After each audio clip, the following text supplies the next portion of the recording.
If you look around the world today, you have two pictures. One, a fearful one. A spread of war, threat of war, terror. On the other hand, in Asia in particular, Eurasia in general, there's a new movement, new cooperation among the nations of Asia, steps toward cooperation. Pakistan, India, China, Southeast Asia, Iran, nations of Central Asia, Russia, moving toward Europe. The world is in a great crisis, great economic crisis. The financial system is in danger of collapse and will collapse. But we can fix that. Governments have the power to fix those kinds of problems, and life will go on. The problem is, above all, is the mind of the people of the world. And is the case of Pakistan, as you have emphasized with your program, the support of education program. The problem is, look at the faces of the poor of the world. Not only Pakistan, but the poor of India, the poor of Southeast Asia. And you look in the eyes of poverty, or poverty in Africa. What do you see?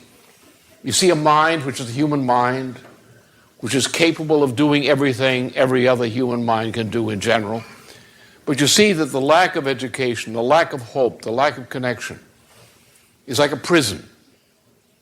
It's not only a prison in denying them the knowledge they need to have the skills to produce, but it's a psychological prison, a spiritual prison. They don't know the world in which they live. The world in which they live in the large is a stranger. It's a frightening stranger. And so therefore, when it comes to the kind of project with which you are concerned here tonight, the project of education for the poor, especially of Pakistan, who otherwise would not have the education that you're working to provide for them, we think that the spiritual goal is almost as important, or maybe more important, than the economic goal. I know that in the period of World War II, when the United States had gone through a great period of pessimism in the 1920s and early 1930s, we began to come out of that pessimism during the period of the 1930s and the war. We were able to meet the challenge of war and the challenge of the hope of peace which Roosevelt represented, because there was optimism in the people. I saw things happen in wartime, under wartime conditions, which expressed optimism. People would do what they thought was impossible because they were optimistic. And the function, I think, of education, especially the education in poor countries, is to give the child the basis for belief in optimism, for the belief that we can do things, that the belief that by cooperating we can make things different, we can change things for the better. And that's what I look for. I'm privileged now because of my work internationally in dealing with countries in South Asia, Southeast Asia, East Asia, Europe, elsewhere. I see that there's the possibility of optimism. But then I see, when I look at the poor countries, such as Pakistan and India, which have many poor, even though many are not poor, but many poor, I think what will happen to the effort to build peace in this part of the world, if we leave the mass of the population, the majority of the population, ignorant and poor, with a sense of hopelessness, that can become a disease that can destroy all our wonderful aspirations. So I must say briefly, that to be as brief as possible, I can say much more about many things, and maybe you would like to ask me about some of these things later tonight. That this is a very worthy cause. It's a small part of what is needed. But sometimes we set an example by a small effort and hope that others will be inspired by what is accomplished by the small effort, and hope that therefore that example will inspire others to do more.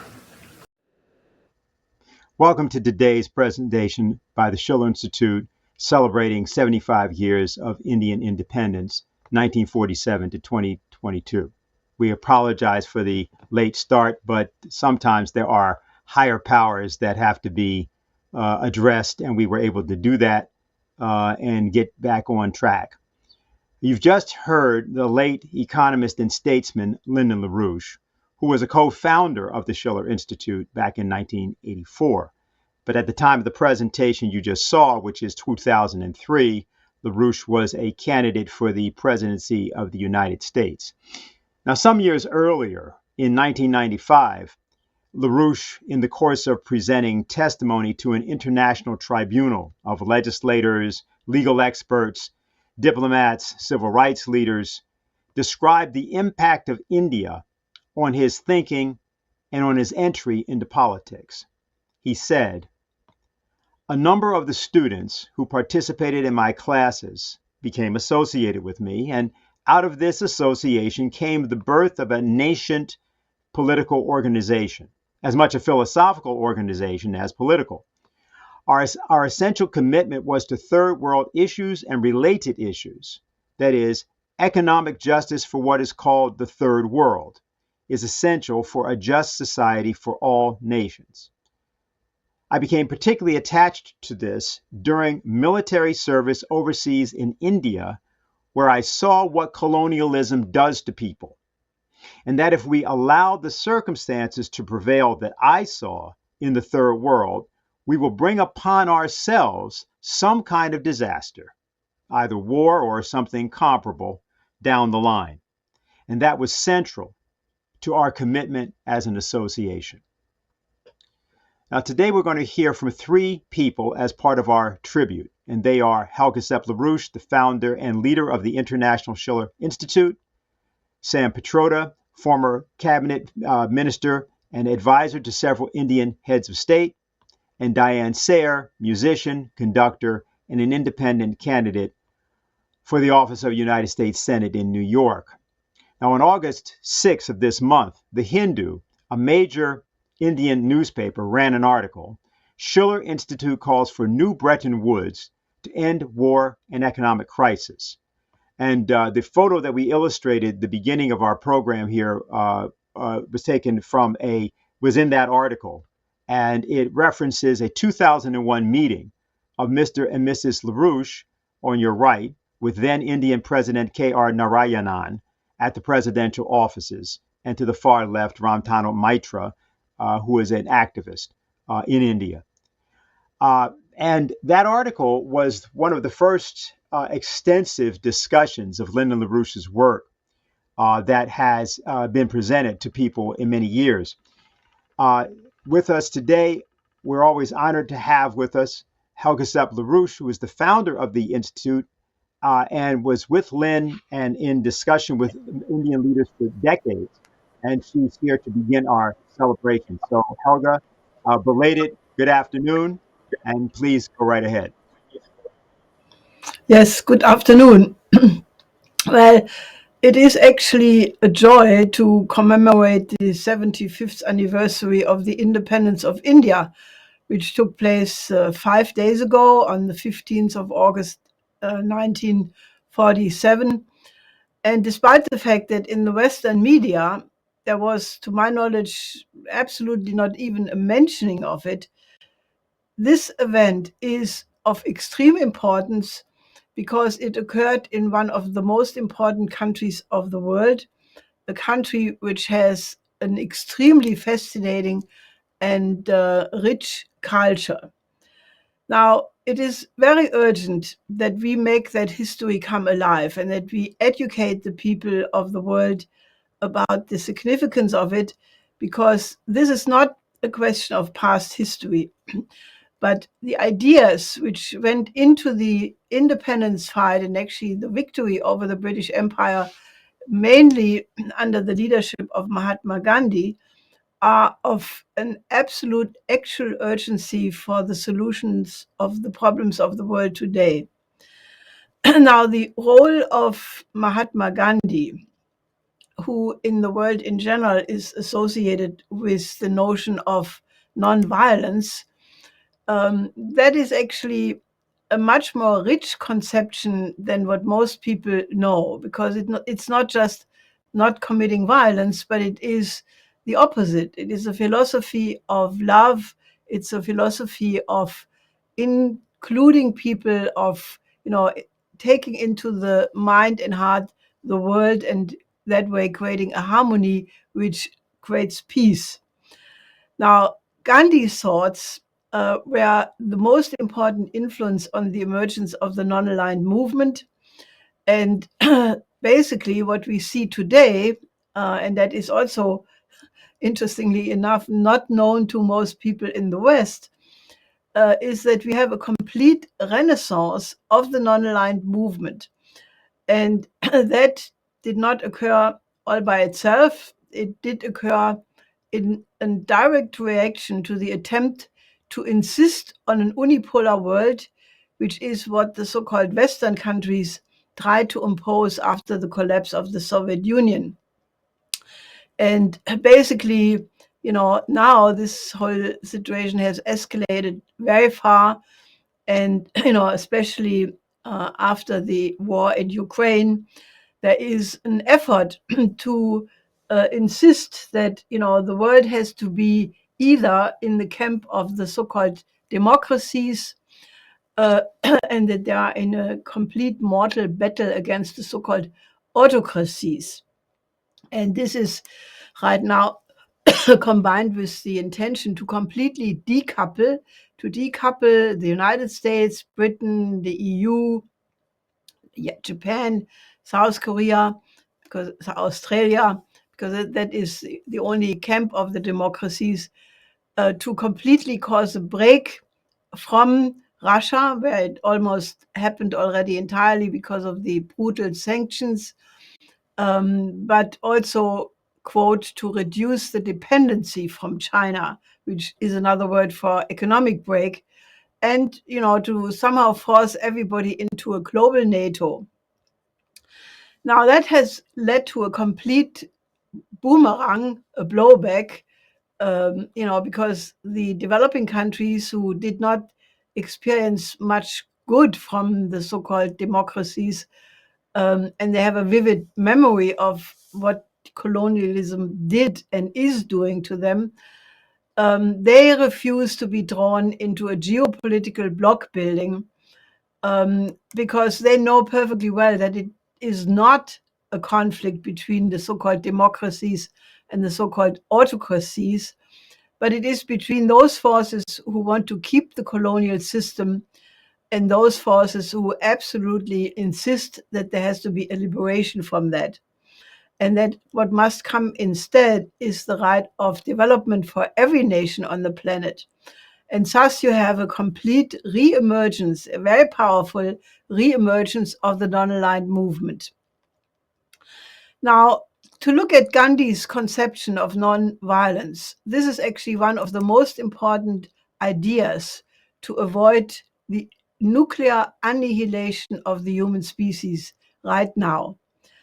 Now, that is something one has to think about it. It's not self-evident, and if people have questions, we should discuss it.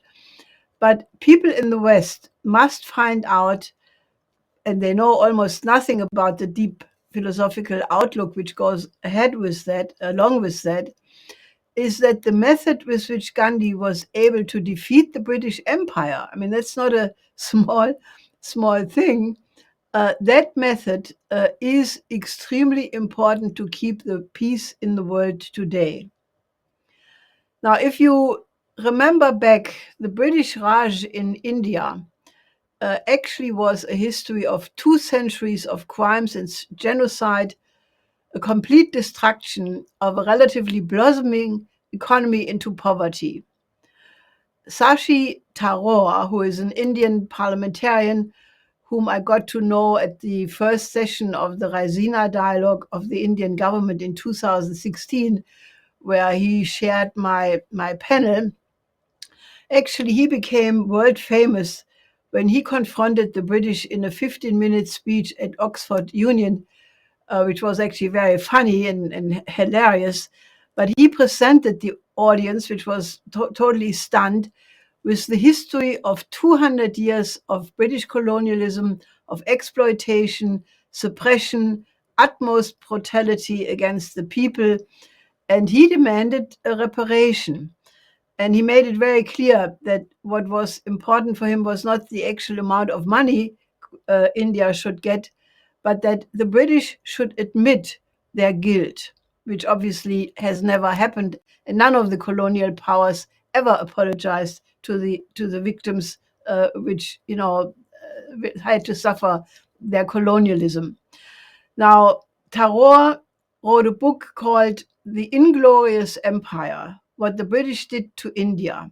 And we will hear much more from Sam Pitroda after I finish my comments. But what Tagore is writing in his book, that when the British took over India, the British economy, according to him, represented 25% of the global economy. And when he left, and when the British left, it was only 3%. While the British Empire had grown into a huge empire where supposedly the sun never sets.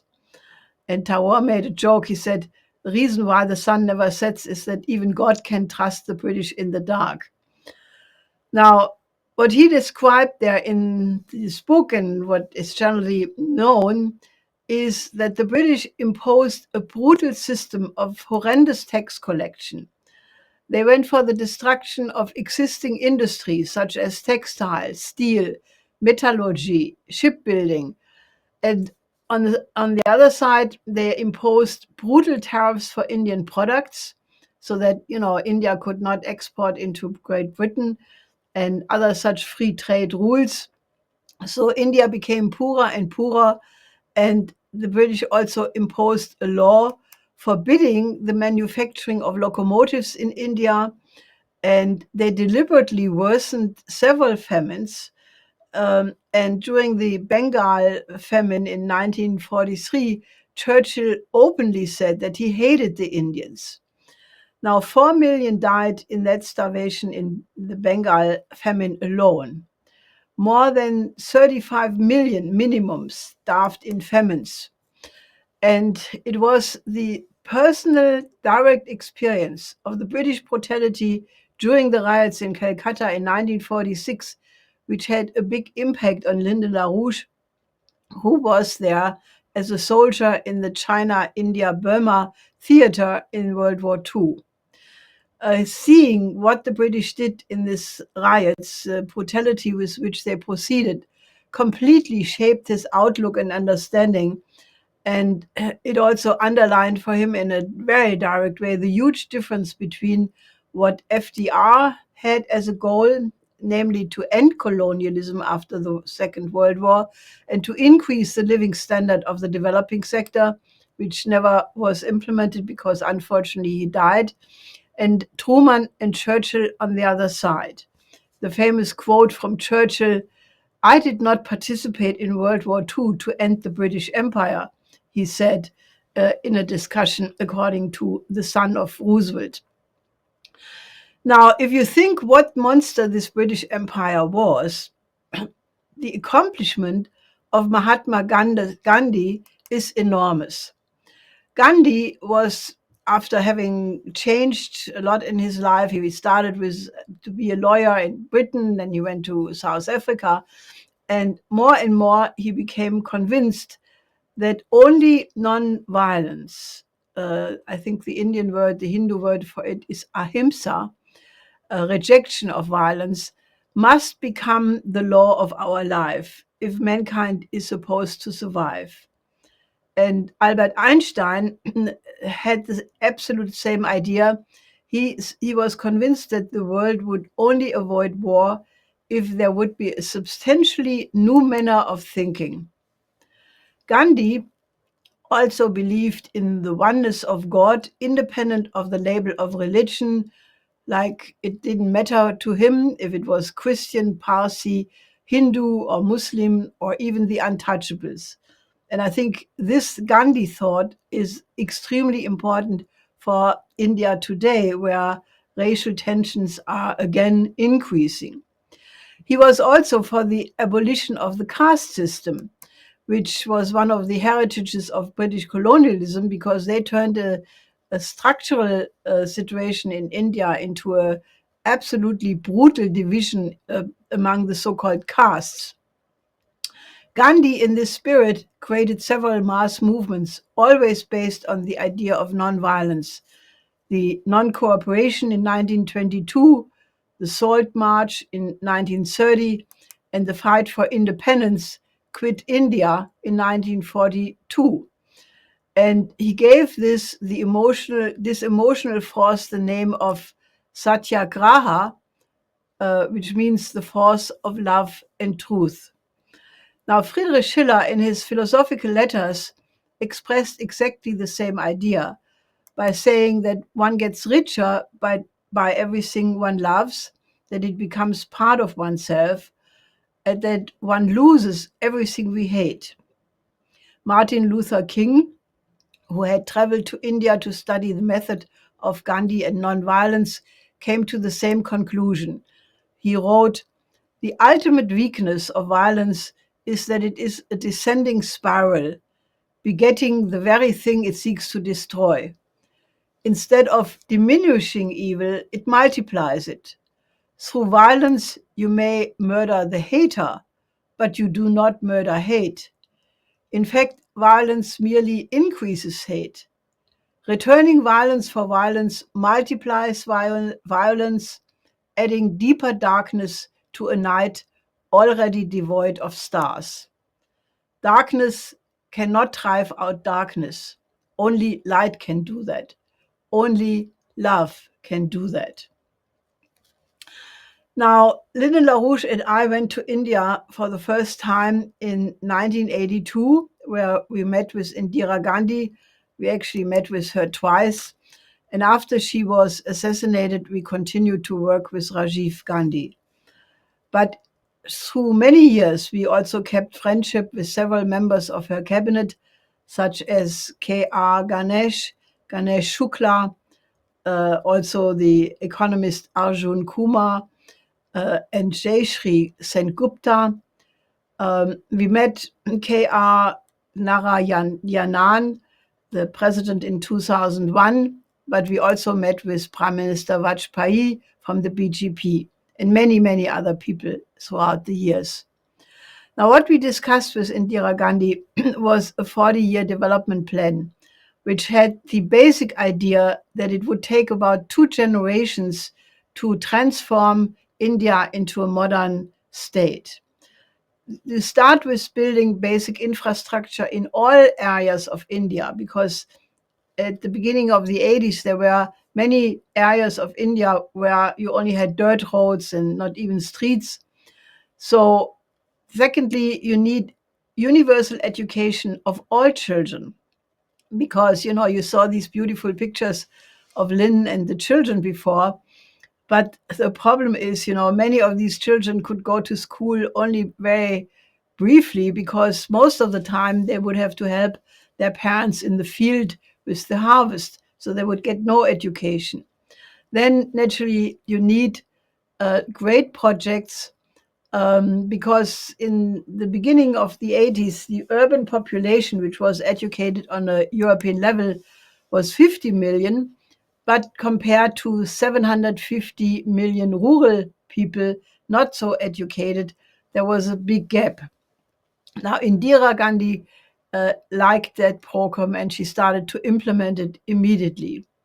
She was an absolute great leader, and I still cherish the discussions we had with her, because, when you meet an outstanding person like that, it has an impact on you for your whole life. And, I was very happy to discuss with her Jeanne d'Arc, Joan of Arc of Schiller, which she liked when she was a student in Paris. She took actually Joan of Arc as a role model. And I must admit that play by Schiller had a deep impact on my political life as well. Now, what we discussed with her was the great Gupta period, where great, beautiful dramas were written, the importance of Panini, the great philologist who lived about 700 BC. As a matter of fact, we had such an interest in Sanskrit and Panini that we then went to see Professor Dandekar, who was one of the leading philologists of Sanskrit in India, in Pune. And he insisted that in terms of, no, it was Panini who insisted that in terms of language, all terms of language, the structure of expression is derived from the transitive verb. Now, with that idea is associated a whole tradition of scientists like Cusa, Kepler, Leibniz, Gauss, who define the elementary phenomena in terms of the form of the transitive verb. This is as opposed to those who emphasize the noun, which is the tradition of the empiricist and nominalist, Bacon, Descartes, Newton, who, as everybody knows, also rejected the existence of hypothesis. Now, the first tradition has the idea that we are living in a necentropically developing universe, while the second group is guided by the idea that the universe is entropic, sort of winding down. Now, Wilhelm von Humboldt, who was a very famous philologist in Germany at the beginning of the 19th century, a good friend of Friedrich Schiller, he actually spoke 40 languages. And he came to the conclusion that Sanskrit is the richest language and that essentially all Indo-European languages derived from it. Now, Lin was very interested in this context in the study of the roots of the early scientific thinking. And since Sanskrit did transmit the Vedic hymns, first in only verbally, but then later in writing. And one extremely interesting clue of this are the writings of Bal Gangadhar Tilak, who wrote such books as Orion, The Arctic Home. And in these books, he showed that the earliest Vedic hymns, which contained very important calendar information, must be dated to earlier than 4000 BC. And one could conclude that because the position of the equinox coincided with a certain constellation of the Orion. Now, Tilak, in the Arctic Home, which was written in 1903, described how the astronomical statement found in the Vedic literature provide very accurate data concerning the ages of the different periods of the Vedic writings. It also reveals that the beginning of the Aryan civilization must date back thousands of years before the oldest Vedic period, and that it must have been both glacial and interglacial. That means it antedates all Mesopotamian and Egyptian early civilizations by several thousand years. Now, that is not the official history writing of the British, but they always try to make history look shorter than it is, and they try to suppress the contribution of other civilizations. But in the same direction pointed the discovery of a sunken city found in 2001 in the Gulf of Cambay. This sunken city, which is about 40 meters under the seawater, is estimated to be 9,500 years old. It is located about 30 kilometers west of Gujarat, and archaeologists found under the water human bones, tools of stone, pieces of ceramics, and pieces of sculptures. And with the radiocarbon method, they could identify that these findings were 9,500 years old and that city existed at the end of the last ice age. It is 36 meters below the ocean, and it was huge. It had an area of 7.5 kilometer to 3.5 kilometer. So it was a gigantic city, and it is 5,000 years older than all other known cities in Mesopotamia and other locations. Now, in the Rig Veda, one of the earliest testimonies of human civilization mentions a river called Sarasvati.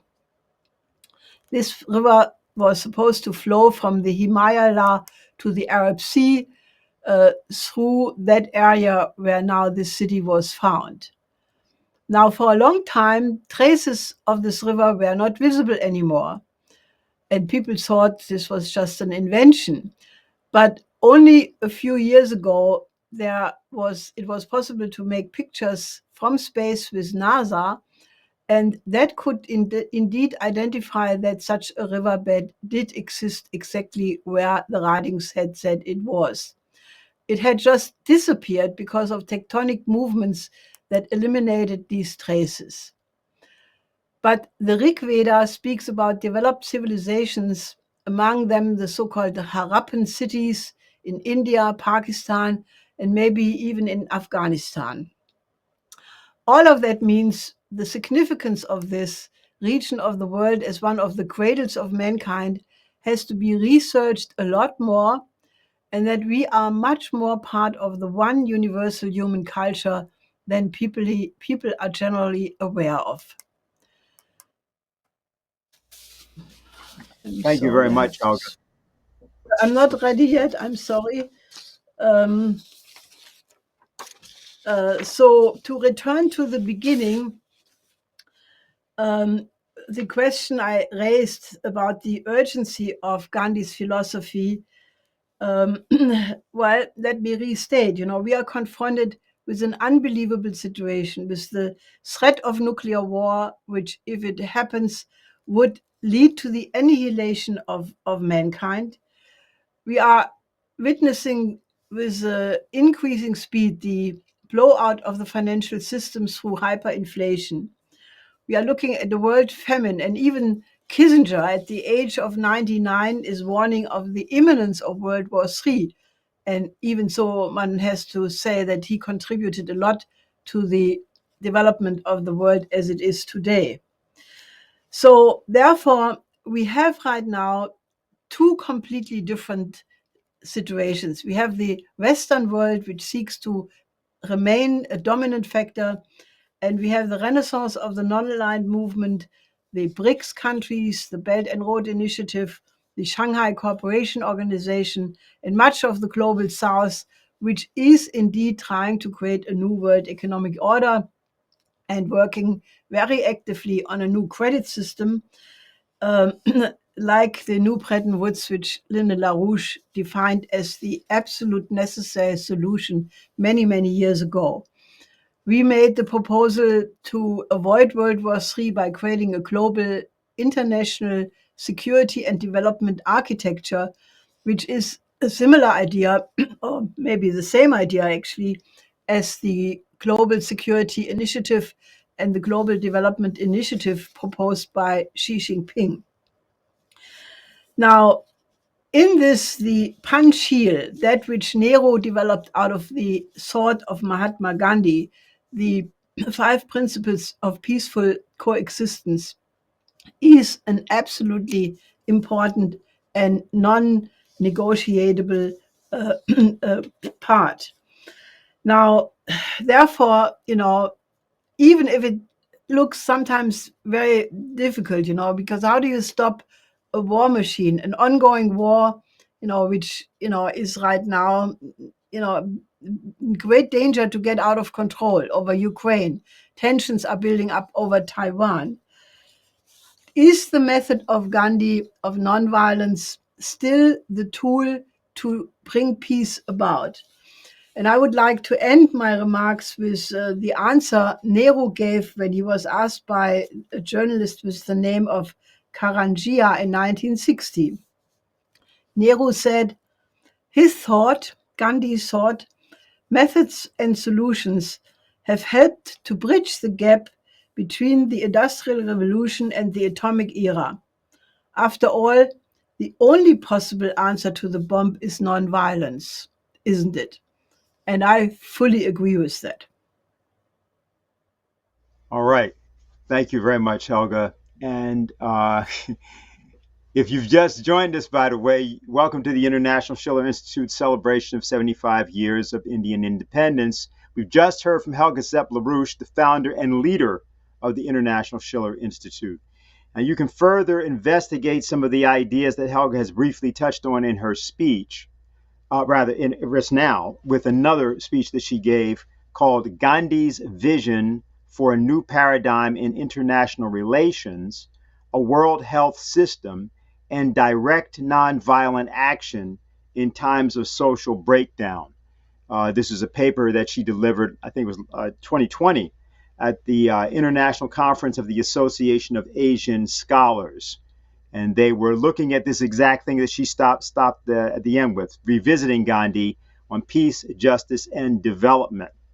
To take us more sort of in that direction, we're now going to hear from Sam Pitroda.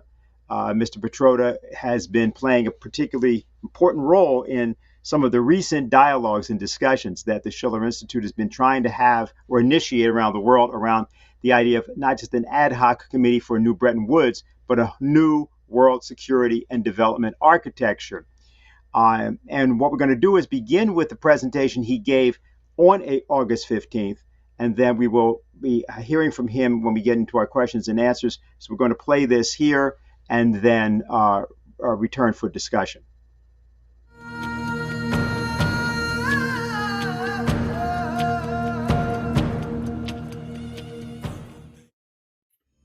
I am Sam Pitroda.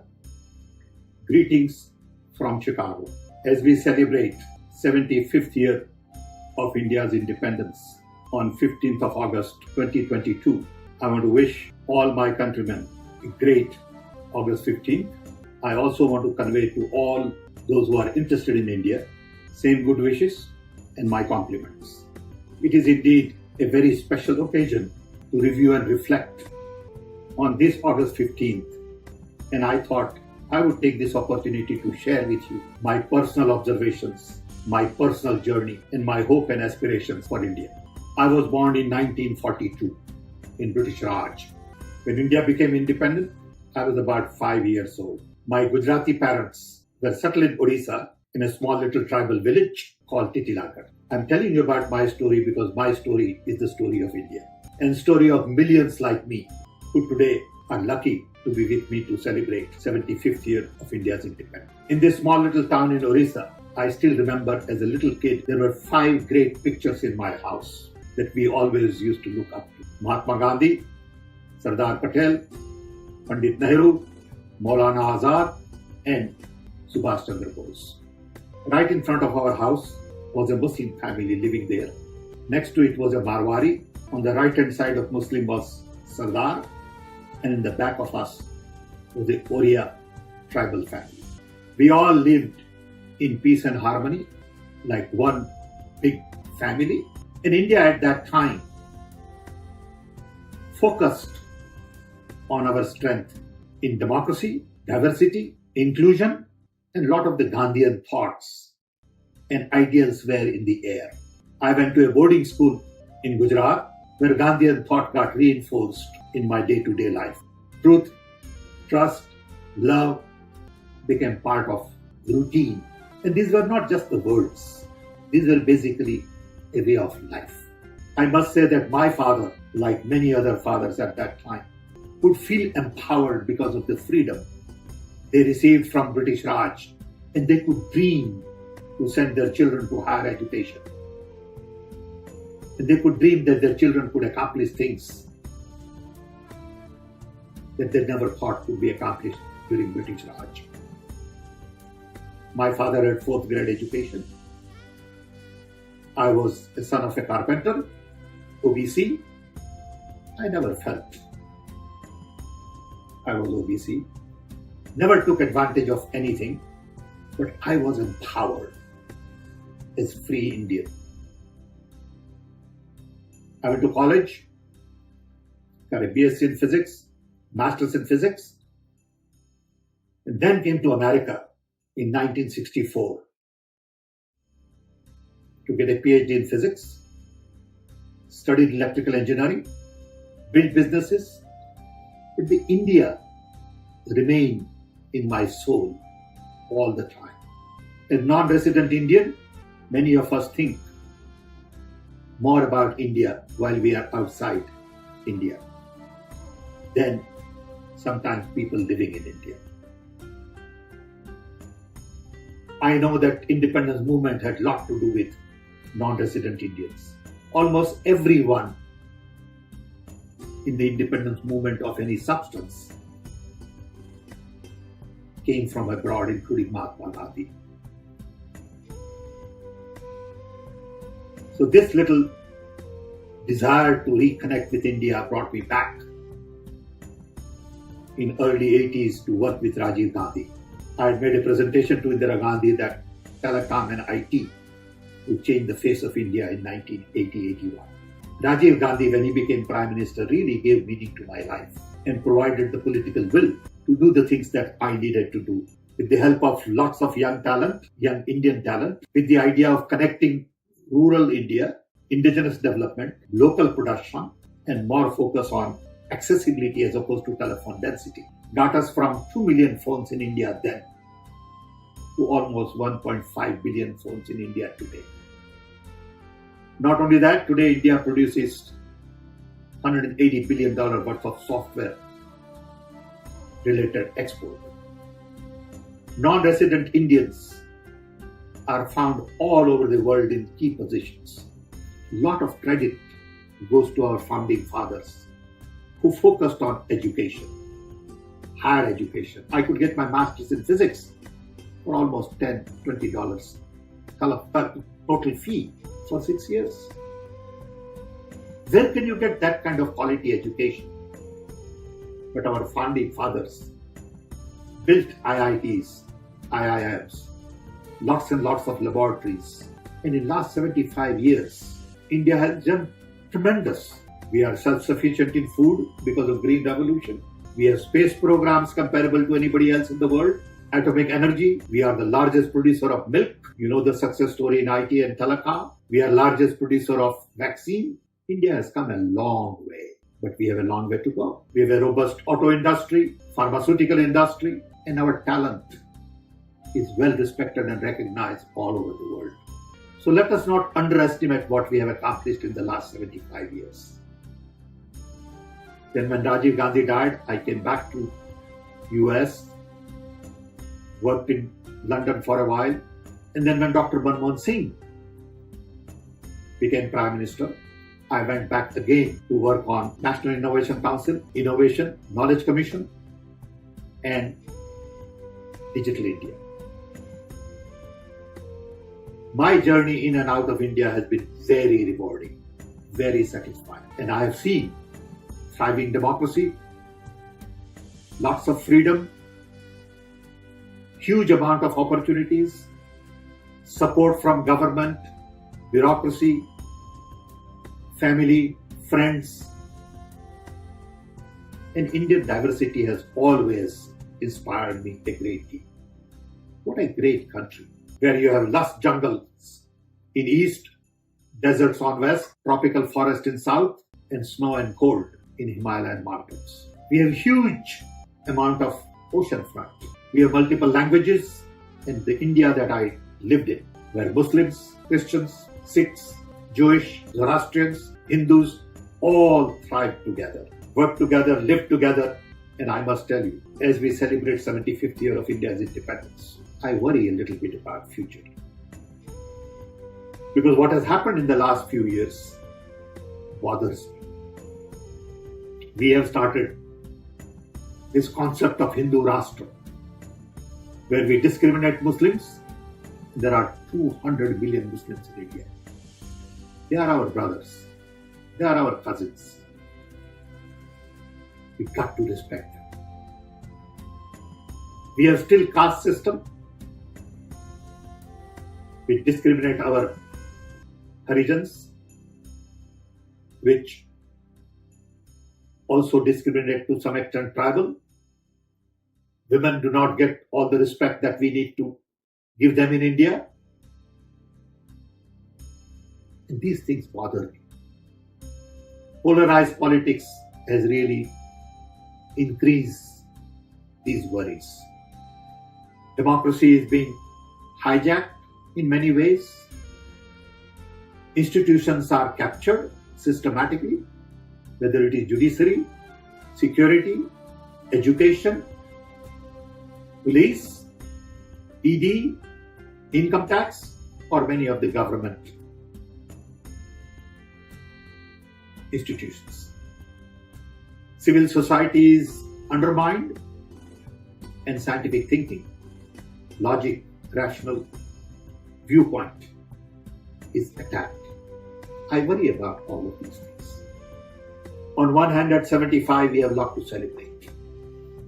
On the other hand, at 75, we have a lot to worry about. What kind of a nation are we going to build going forward in the next 25 years will depend on what we decide to do now. India is at crossroads. I've just written a book called Redesign the World because I believe the world is at crossroad as well, mainly because of the opportunities offered by hyperconnectivity. For the first time in the human history, we are all connected. What does this connectivity mean to human civilization?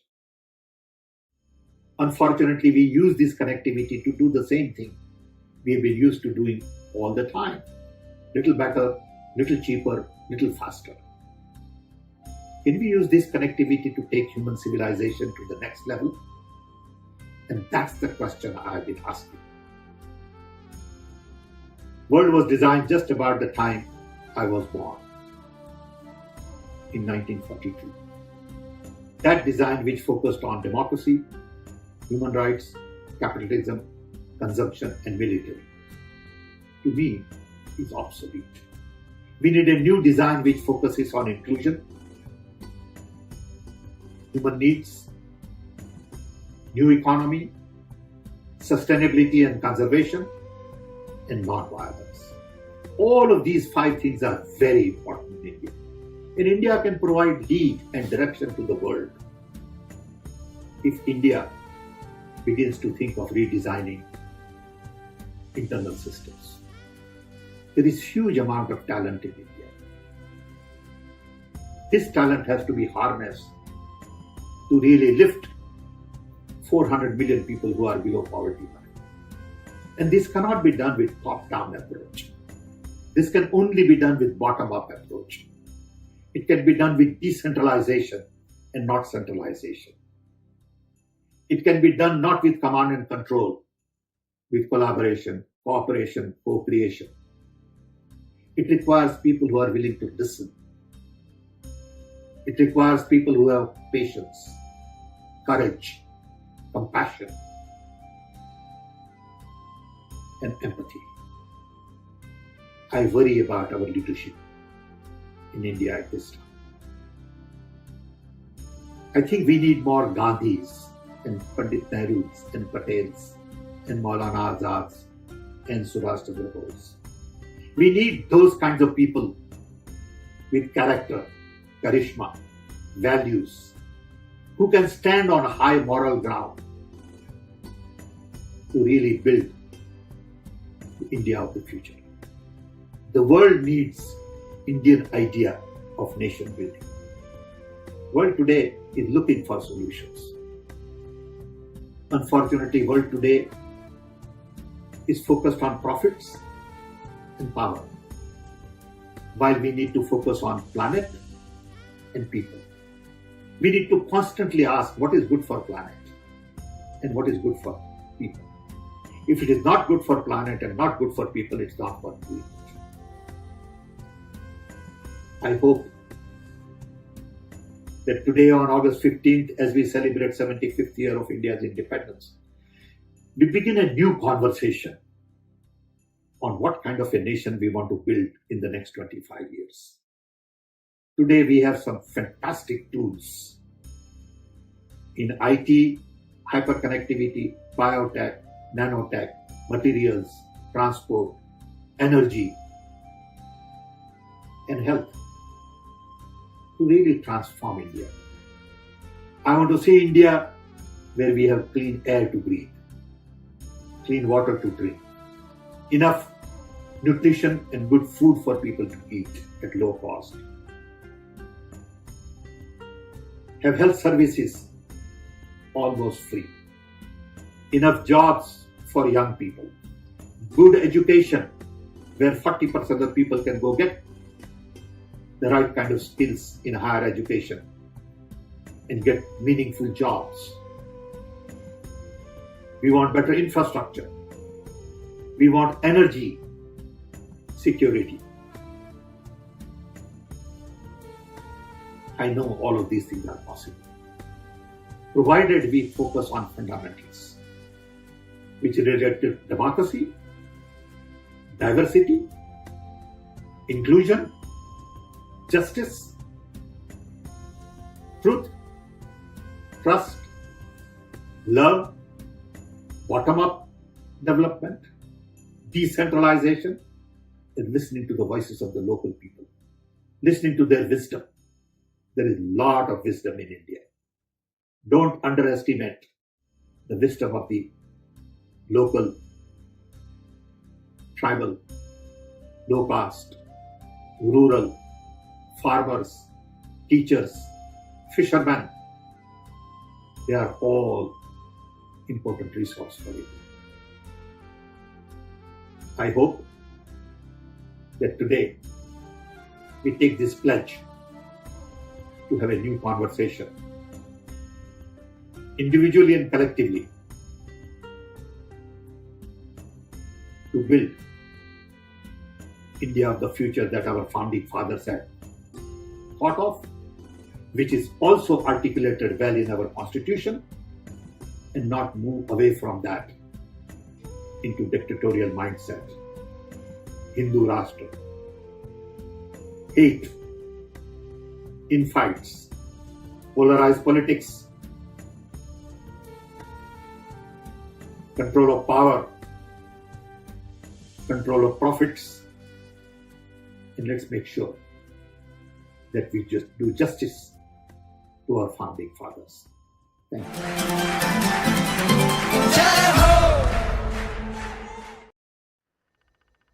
Thank you, Sam Pitroda. And if you've just joined us, we want to welcome you to our International Schiller Institute celebration of 75 years of Indian independence. We've just heard from Sam Pitroda, a former cabinet official and advisor to several Indian heads of state.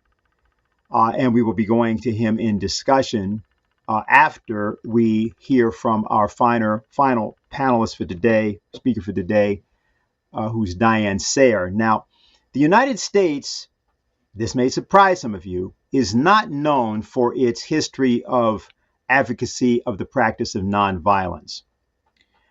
Only one figure in American history is actually associated with that, essentially, which is Martin Luther King. There are other people who did, in fact, and had such ideas. But from the standpoint of utilizing that concept to change policy, he was, of course, the major figure that was successful in doing that. Now, a lot of there's been this idea, which we referenced a little bit earlier, and which was described by Helga in the Gandhi's vision for a new paradigm in international relations. In 2014 in the United States, a man was killed in Staten Island by the name of Eric Garner. He was choked to death. It was a police action. And demonstrations were held in the aftermath of that killing. Diane Sayre, who is a musician and conductor, began a chorus as a way of responding to that killing. There's much that Diane can tell you about herself, but what I want to say here about today's topic and where we are in this country is everyone is painfully aware of the number of homicides, suicides, drive-by shootings, deaths by drugs, and various forms of also domestic violence that go on in the United States, even as the United States advocates some sort of democracy and peace for the rest of the world.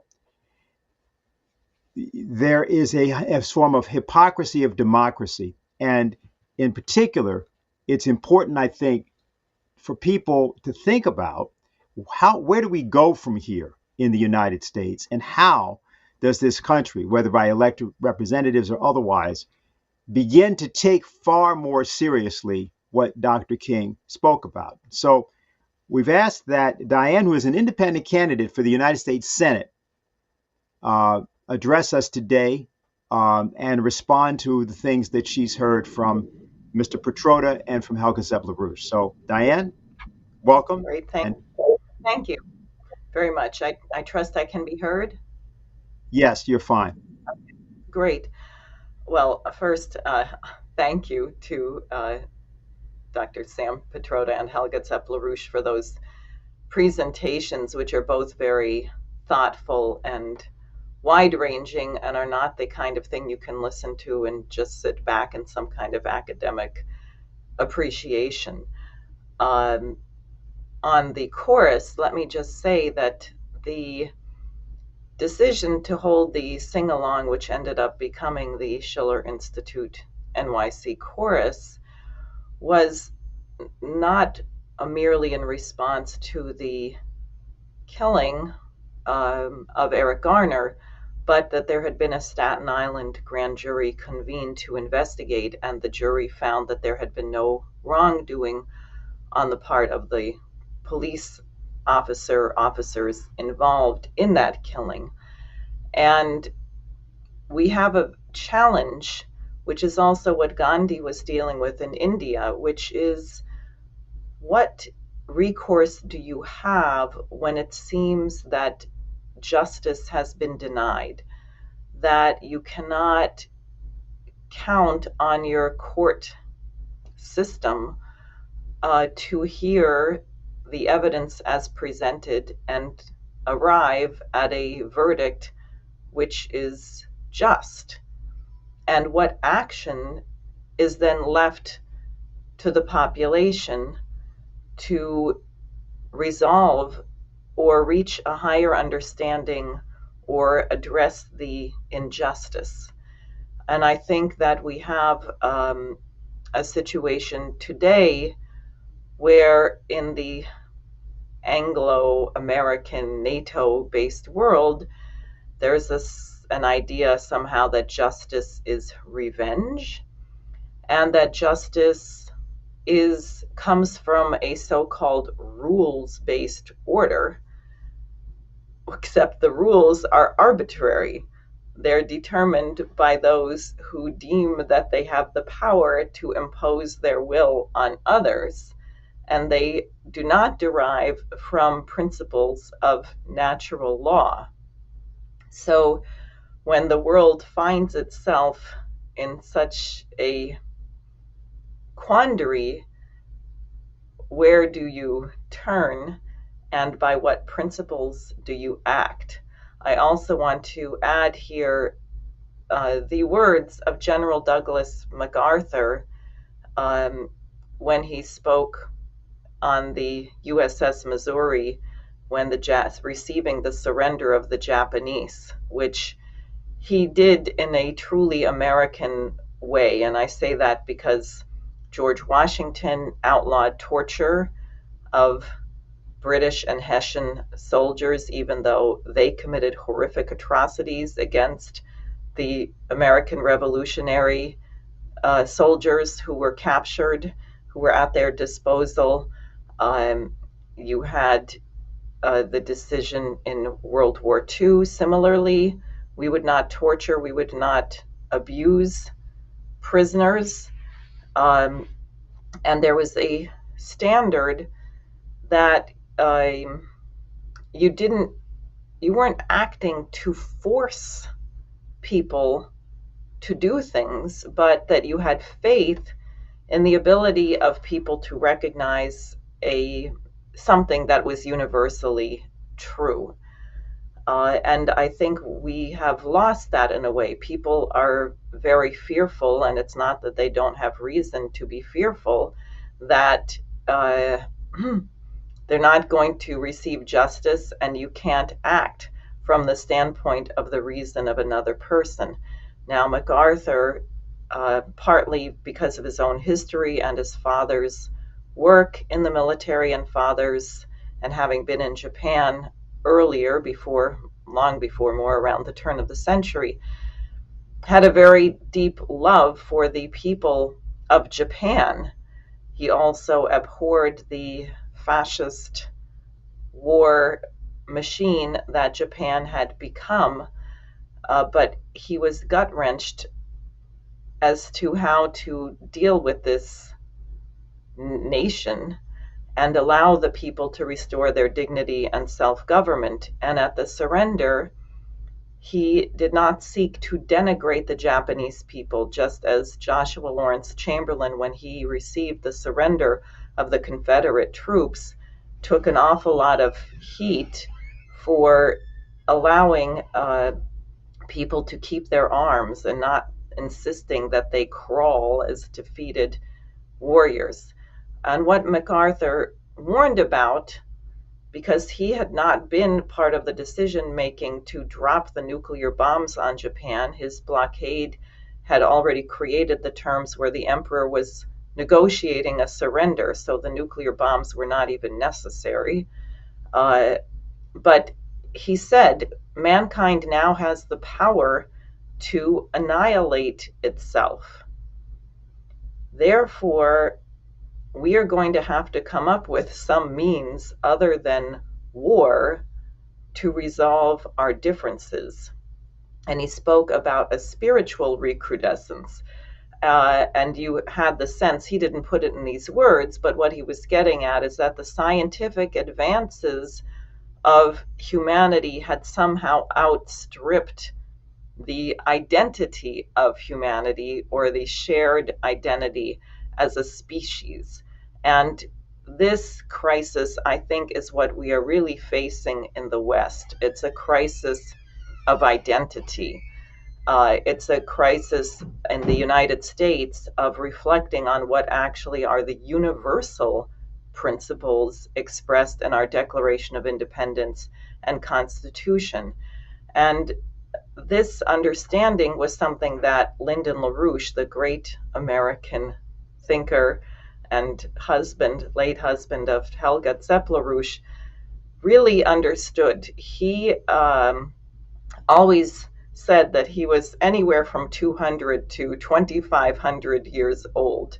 He had an understanding of his identity as embodied in universal history, in the contributions of millions and perhaps billions of people that had been made over millions of years, allowing him to exist in the place where he was born and to become the person that he was.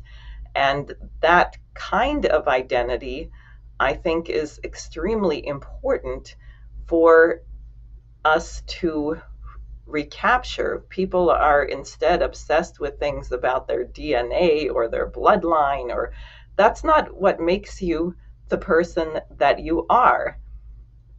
And I think if everyone thinks, these are things also that you have no control over, who controlled where they were born or who their parents were. So the question of what makes you who you are is a certain consciousness of everything that went into allowing you to be a person in universal history. So we have a really great challenge today where, on the one side, because of the delusional, arrogant, and violent actions of the Western world, you absolutely have a new potential coming into existence. I'm not certain that this can fully achieve what is necessary unless the United States returns to its identity. And I don't really want to say returns, because I think there has to be a development that's more advanced even than where we started. But perhaps we should at least get back to the idea that all men are created equal and endowed with inalienable rights, and that the purpose of government is the principle of the general welfare. That would be a good starting point. But I think we have to actually advance beyond that. And I think it would be important for us to reflect on this 75th anniversary of the independence of India, liberating itself through nonviolent means from the largest empire ever in human history, the British Empire, and the implications of that today. And also, I think the questions that were raised by Sam, which are very important questions, not just for India, but for mankind, and that we in the United States should be asking ourselves similar questions. Okay, so what we should do now is just bring up all three individuals on screen. We've gotten a few questions, and I think the discussion might be a little different because I have some questions I'm going to ask. So first, Helga, I'd like to ask you just to how you'd respond to what you've heard. Anything else that you'd like to add?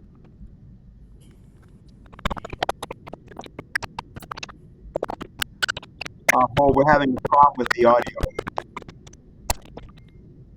Jose, can you hear? Oh, okay, try it again, Helga. It's chopping up somehow. Can you hear me? Yes, you're Yes. all right, Sam. Okay.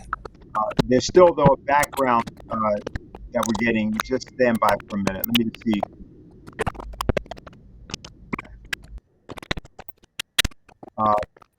Jose, can you? Sorry about that. We're having a technical difficulty. We're hearing something in the.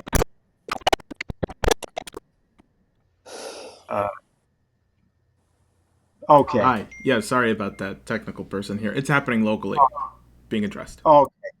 It's being addressed. All right. So then, Sam, let me go to you because I think we were able to hear you before. So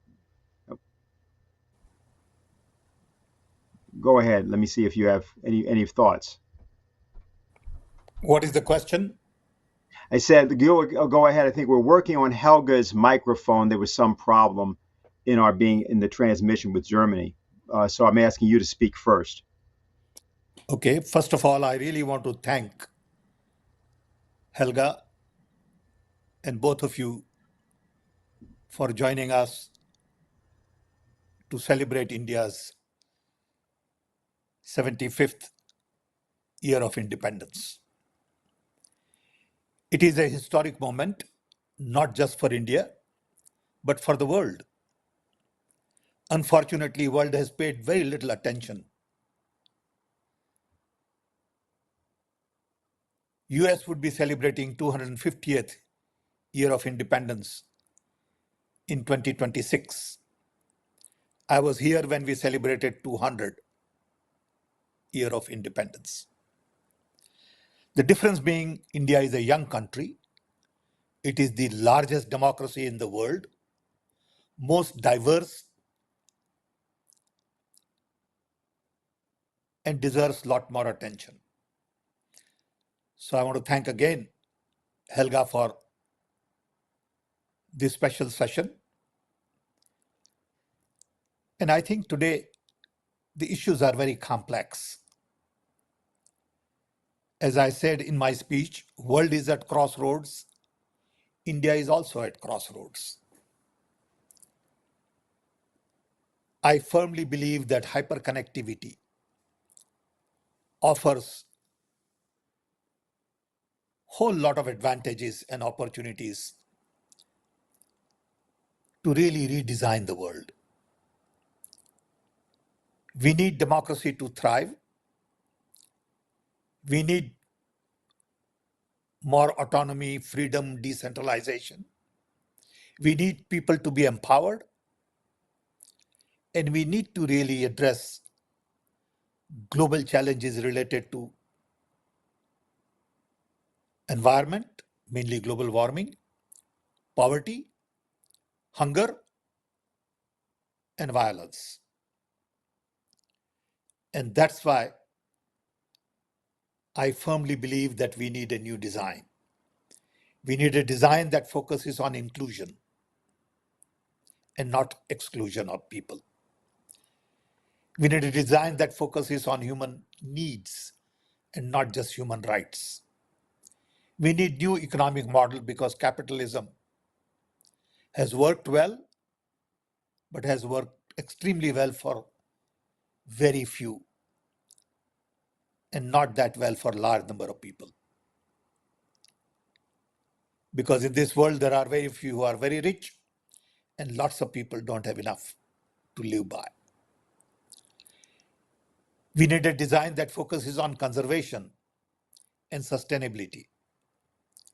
And finally, I firmly believe that nonviolence is the only answer for humanity to go forward. We cannot go on building killing machines to kill each other. It is in no one's interest.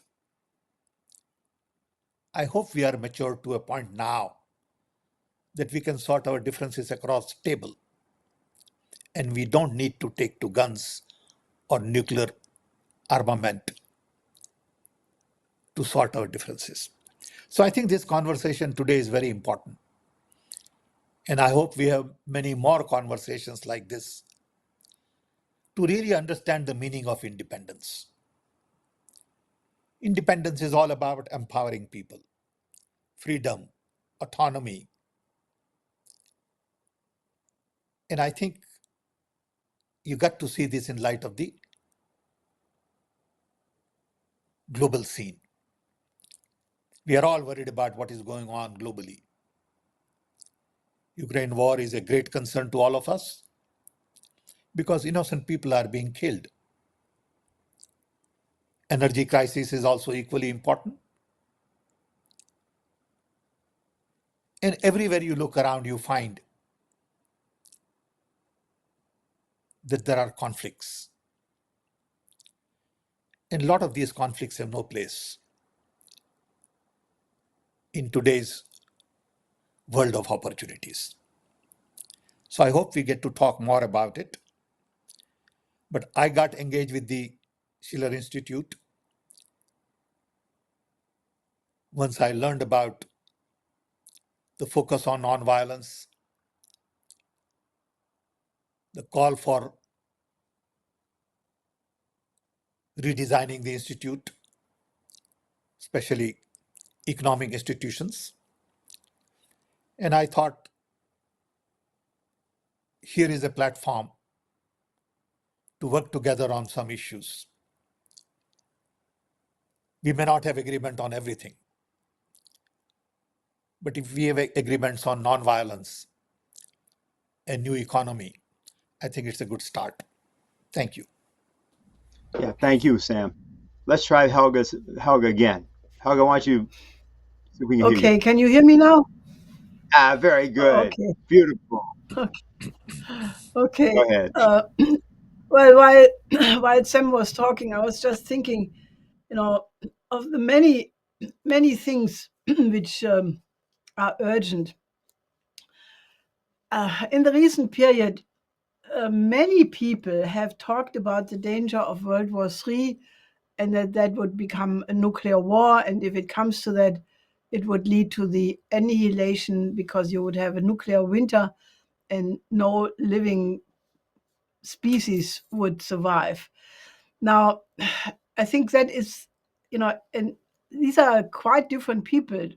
Professor Mersheimer, who is not exactly a lefty, he's mainstream. Kissinger, who is a geopolitical Atlanticist. So it's not just Russian propaganda of people who are concerned with that, which is what some people are trying to insinuate, putting people on lists who are warning against the danger of war. So if that is a growing understanding by thoughtful people from all specters of life, is it not important to renew the idea that nuclear bombs must be outlawed and gotten rid of completely? And I know that my late husband, Lyndon LaRouche, was of the opinion that peace movement alone would not do it. And he designed the SDI, the Strategic Defense Initiative, to make nuclear weapons technologically obsolete by having the superpowers work together to develop new weapon systems based on new physical principles in order to make the defensive more efficient than the offensive. With other words, make the defensive less costly than the offensive, and that way outdoing nuclear weapons. And I think right now, several, I think 50 nations or so, I may be mistaken concerning the number, have agreed to outlaw nuclear bombs. And I think that, the modernization of nuclear bombs, which is taking place, right, we have a new arms race. Uh, I think that people have to be more conscious that if this goes wrong, there is nothing to think about.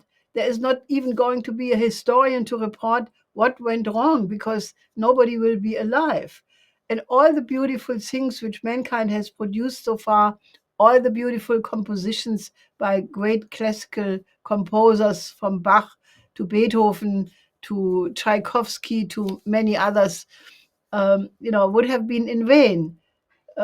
Shakespeare, Schiller, all would have written for nothing. I think people have to become more conscious. And, the only reason for optimism I have is that there is this revival of the non-aligned spirit, and that the Bandung spirit is coming back. And I think we need a much broader discussion about Gandhiji and the whole conceptions what he introduced into politics. So I would hope that we would enter a dialogue with people who are watching this program, and that you join us, because we need to become more active.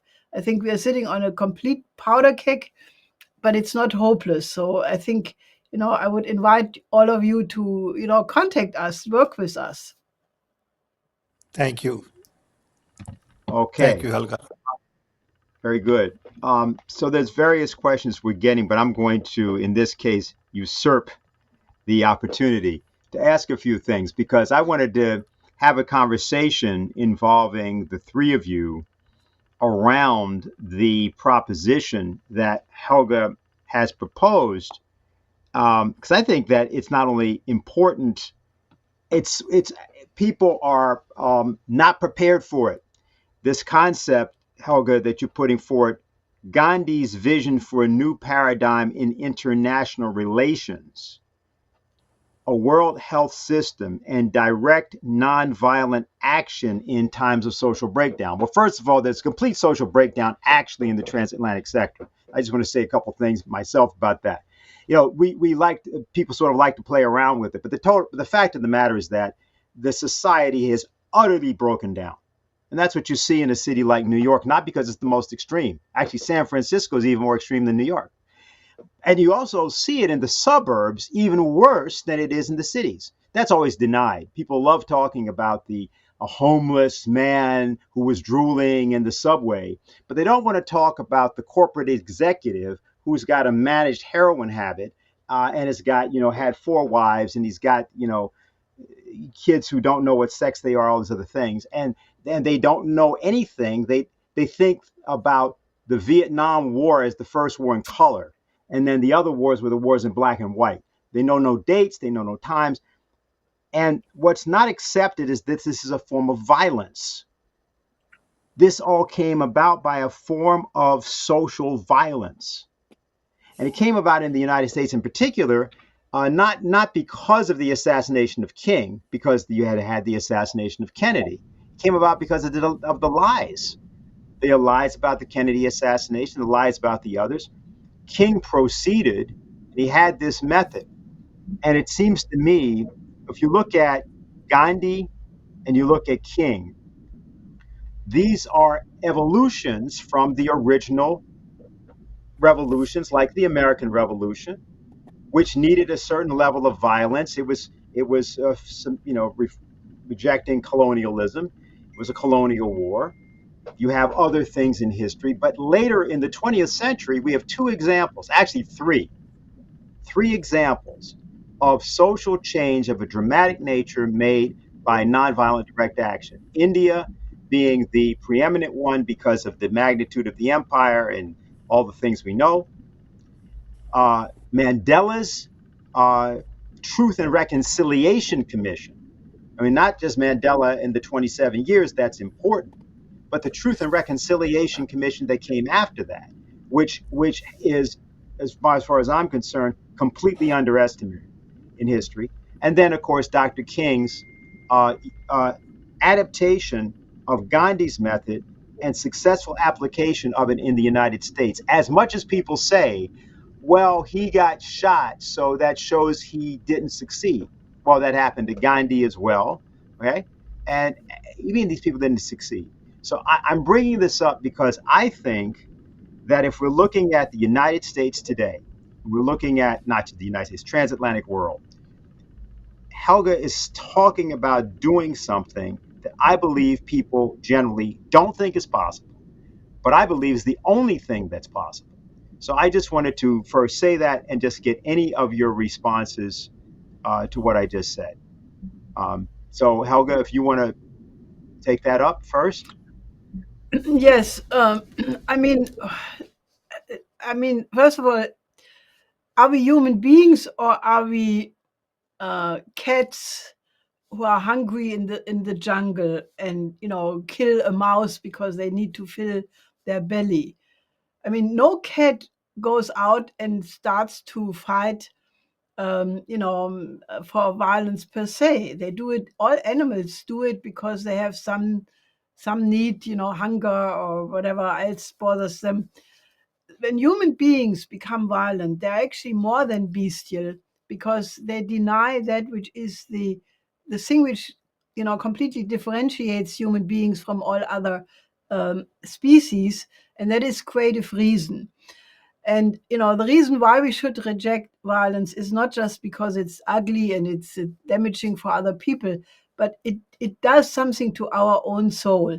And I have said since a very long time that if people would pay as much attention to the beauty of their own soul as they do to the beauty of their body by going to the fitness club, we would be in a much better shape.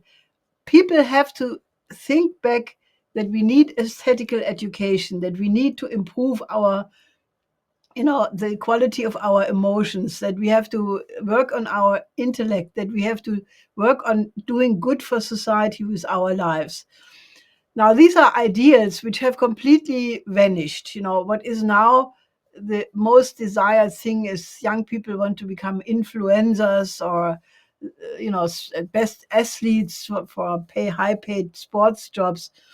And the society has completely in the West plunged into a oligarchical controlled theater, like the Roman Empire, when they had the gladiators fight each other, and then the audience was asked, should this person live uh, or die? People were drawn into brutalization, and the oligarchy thought that when they are brutal, they are more easily controlled. And this is the problem, that as long as people allow themselves to be in separated, polarized opposites, they are totally manipulated. Look at the US politics right now. It's absolutely absurd. I had the misfortune of talking to some people during the Trump period who were Democrats, and they were completely besides themselves about Trump. And you find the same thing on the other side. And this polarization is just ridiculous. It's not human. If you think you have to only, think about the interest of that group or that group, you're not even a pure American, because George Washington warned against exactly that at the end of his term. He said parties are bad because these people are not taking care of the nation, leave alone the whole human species. So my answer to that was, when George Floyd was killed, there was this period of complete polarization where some people just exploded with a sentiment of injustice. And and I said, well, that may be understandable, but that is not the solution either. And I remembered the beautiful conception of the coincidence of opposite of Nicolaus of Cruz. And that is an idea that Cusa developed. Actually, he had a divine inspiration. He describes it quite beautifully when he went from Constantinople to the Council of Florence on a ship. He thought about that. And what it basically means is that the human mind has the capacity to think on a higher level than the level on which the problem arose. This is the same idea what Einstein said, that you never find a solution to a problem on the level where the problem came from, but you have to, somehow think a higher conception where the one has a higher potentiality and power than the many.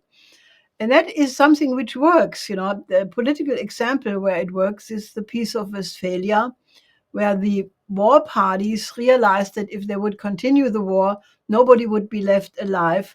And they decided to sit down and negotiate a solution. And the principles with which they came up were exactly an expression of this coincidence of the opposite, because they said, for the sake of peace, foreign policy from now on has to be put on the basis of love, and you have to take into account the interest of the other and vice versa.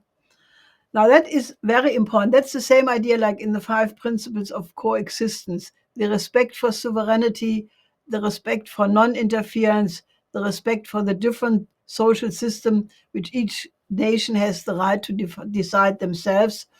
And I think this conception of the coincidence of opposite, the idea that we have to find a solution for the whole world, that when you have a breakdown like we have it right now on the global scene between the nuclear superpowers, if that comes to war, we all go up in a nuclear disaster and it will be the end. Then you have what, Dennis, you mentioned, you have the breakdown of societies. I mean, in Germany, it's the same thing. Germany will crash against the wall in the next weeks because of the idiocy of the present government, the sanctions against Russia. This will lead to a shortage of gas, of energy. The prices go out of control. There will be mass unrest. These mass unrest can lead to terrible situations because they will not be able to control them. They are already now trying to criminalize them preemptively. I could describe many, many more, the famine and all of these things.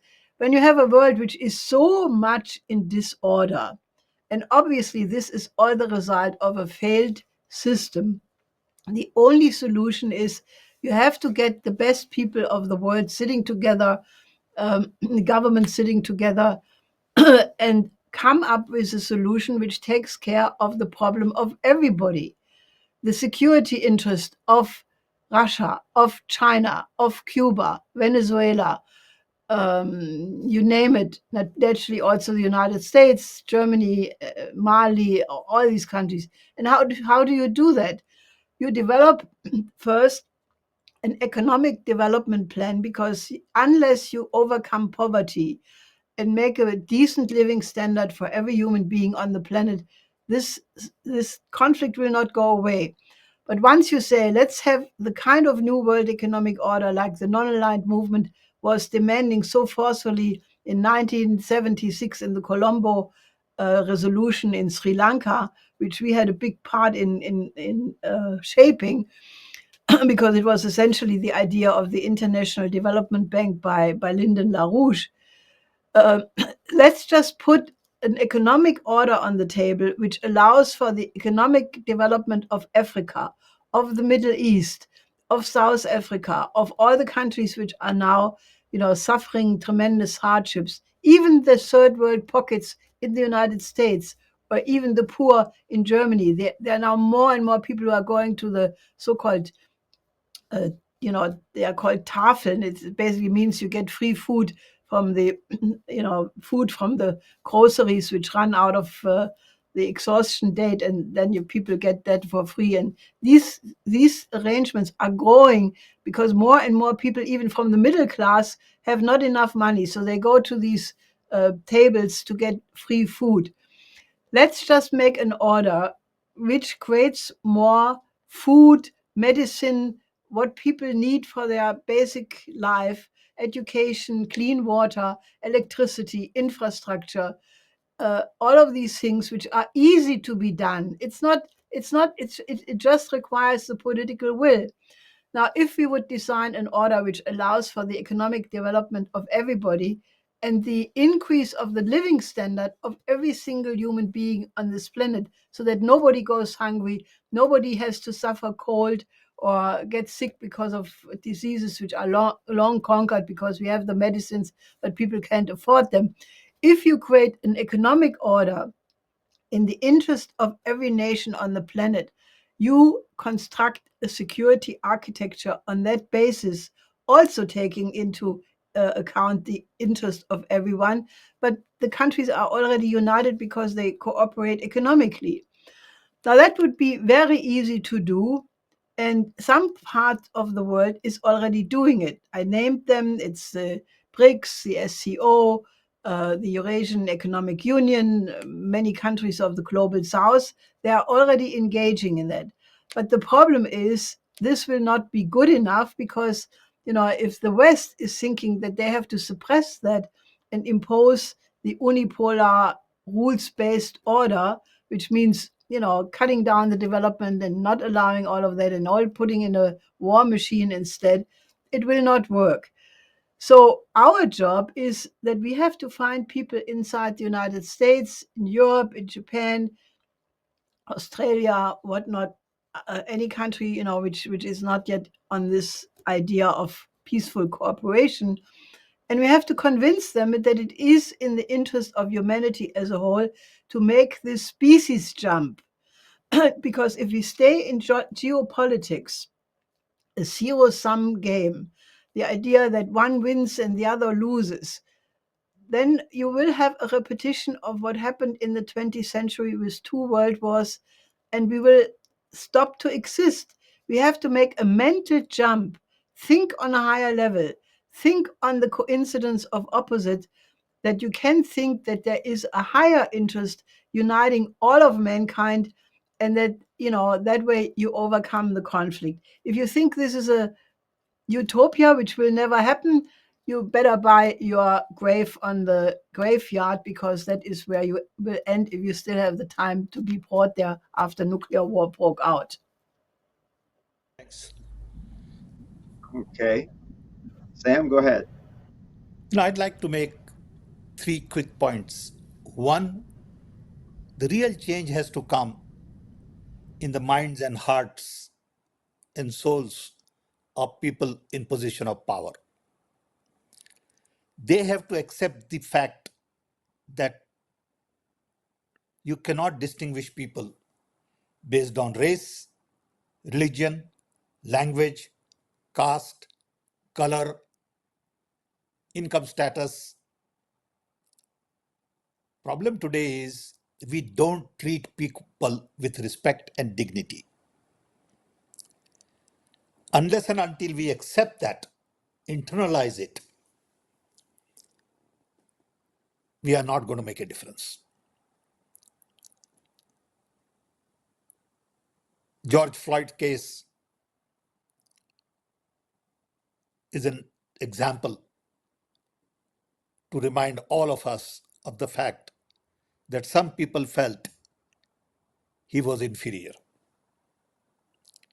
And it goes on every day where people are not treated with dignity and respect. We tend to put labels on people. Those labels don't do justice to our action. 2, violence begins at home. Violence begins in the family, against women, against children, on the street, before it gets to nuclear war. It is the mindset of violence, and it comes from the need to acquire power. City of Chicago, where I have lived for 58 years, normally would have 500 murders during summer. Bunch of young kids get killed, and it goes on and on for 50 years, and nothing has changed. So we need to pay attention to change our soul and make our world more non-violence. 2, the whole world is focused on power and profit. We celebrate profit.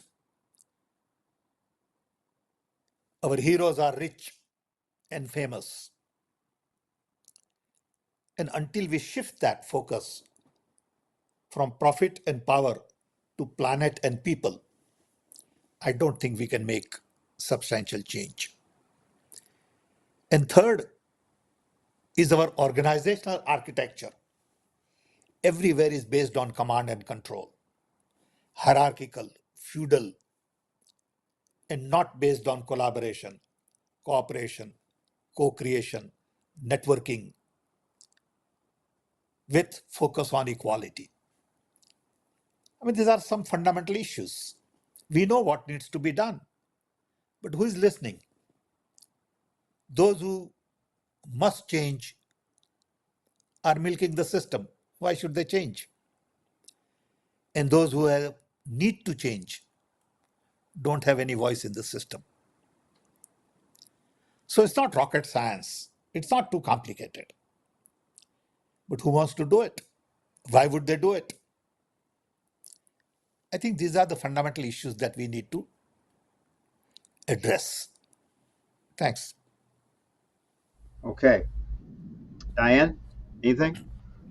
Well, a couple of thoughts. One is there was another nonviolent revolution within some of our lifetimes, which was the Berlin Wall coming down in 1989, something that Lyndon LaRouche forecast. And we observed at that time that what became dominant for those ennobled moments was the great culture of certain German artists, namely Schiller and Beethoven, but people felt this very profoundly in their identity, and I think that's very important. I think it gives us an idea of something that perhaps can be tapped into in the United States, not Beethoven and Schiller, but the principles of our founding.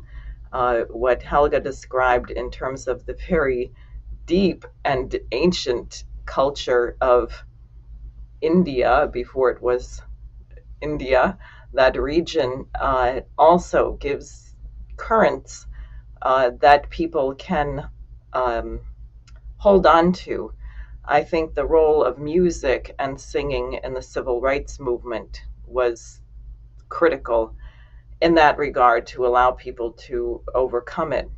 I think partly the way that we can get this change is that there must be a shared mission for mankind.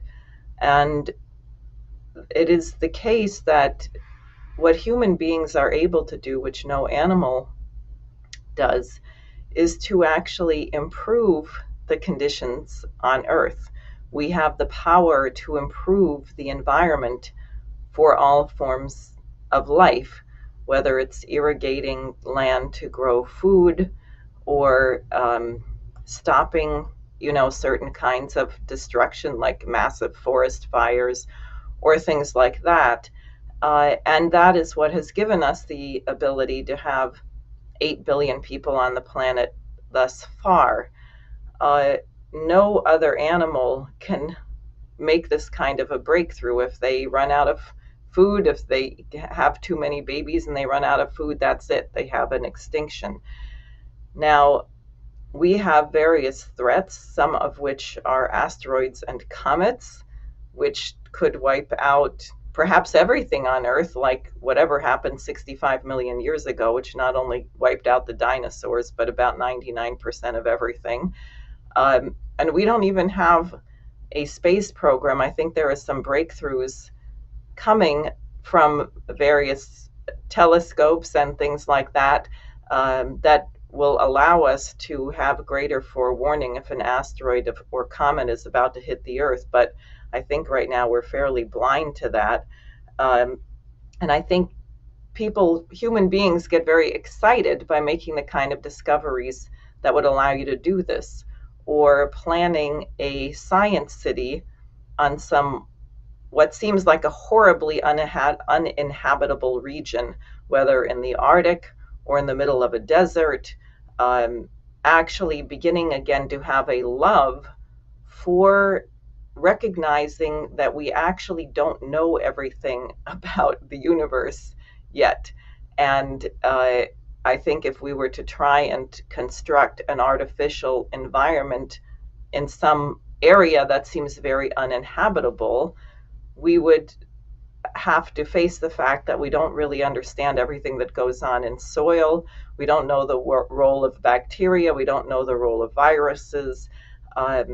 If you had children planning to design cities, what happens when you do that is you begin to really value what is human about people, which is not our physical appearance or our religion or our some other arbitrary attribute, how much money we make, but the qualities of mind, the creativity that someone can bring to bear.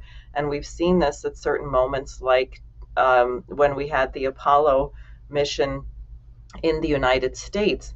It wasn't really still fully accepted, but that wonderful film Hidden Figures about the African American women involved, the calculators, to get to the moon, who were brilliant, who did brilliant work, and they were brought in because they were necessary, and people had to do some rethinking and give up some prejudices. But I think that part of our problem is we haven't had, over here anyways, any particularly noble missions except figuring out how to crush someone else. But if we might consider what actually are the greatest threats to humanity, for example, being eliminated by some kind of disease, nuclear war, an asteroid or comet, and challenged ourselves that perhaps if we'd like the species to continue, we should work on figuring out how to overcome these threats, suddenly we might have a different view. In fact, we might come to appreciate people who come from a different perspective because of a cultural or religious background, who can shed some light or bring an insight into a problem that may have seemed insurmountable to us from our perspective where we are. Okay. So we have a couple of questions that are related, and the first one I'm going to give to you, Sam, because it was directed to you, and Helga, sort of a follow-up. So the question for Sam Pitroda was that you mentioned that India was food sufficient partially as a result of the Green Revolution in agriculture. And the questioner says the Green Revolution was, advanced by Indian scientists that were collaborating with Norman Borlaug and others.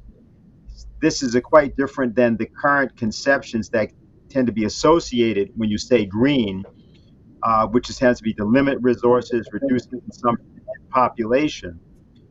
But the Green Revolution was scientific breakthroughs in agriculture, which expanded living standard or food standard. And the questioner says they recently learned in a visit to the World Food Prize headquarters in Iowa about a dialogue between George Washington Carver, the American agronomist, African American, and Mahatma Gandhi, and wanted to know whether you knew anything about that. That's kind of a secondary part of the question. So it's mainly around this idea of the Green Revolution. But I'm going to put the second one in for Helga. And this one was that we are hearing about the actions of farmers in Netherlands, Germany, Spain, and also other places who are protesting because they want to feed people and are being prevented from doing that by various machinations. Is this a possible way that this idea of nonviolent direct action, because most of these demonstrations, firstly, none of them have been violent.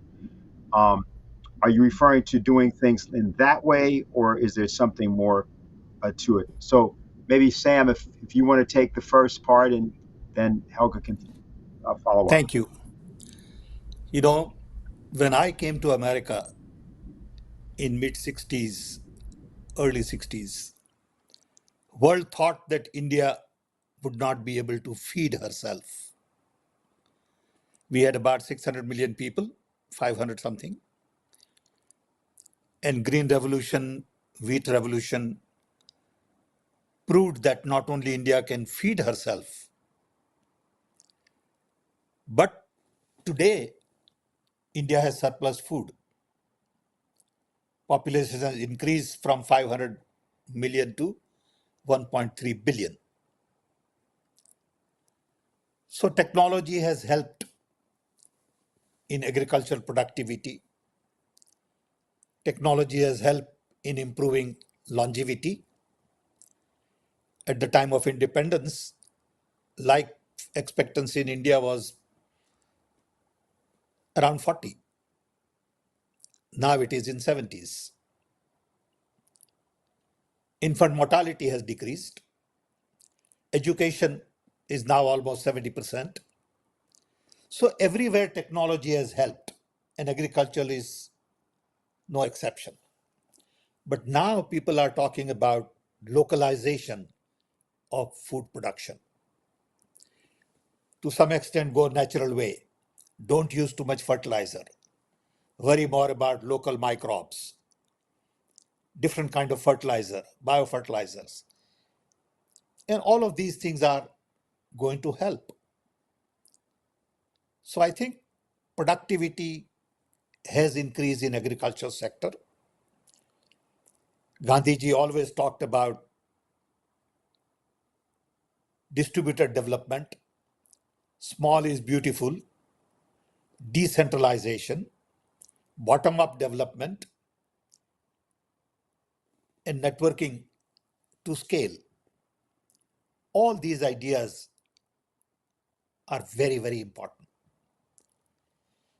Sometimes I think that Gandhiji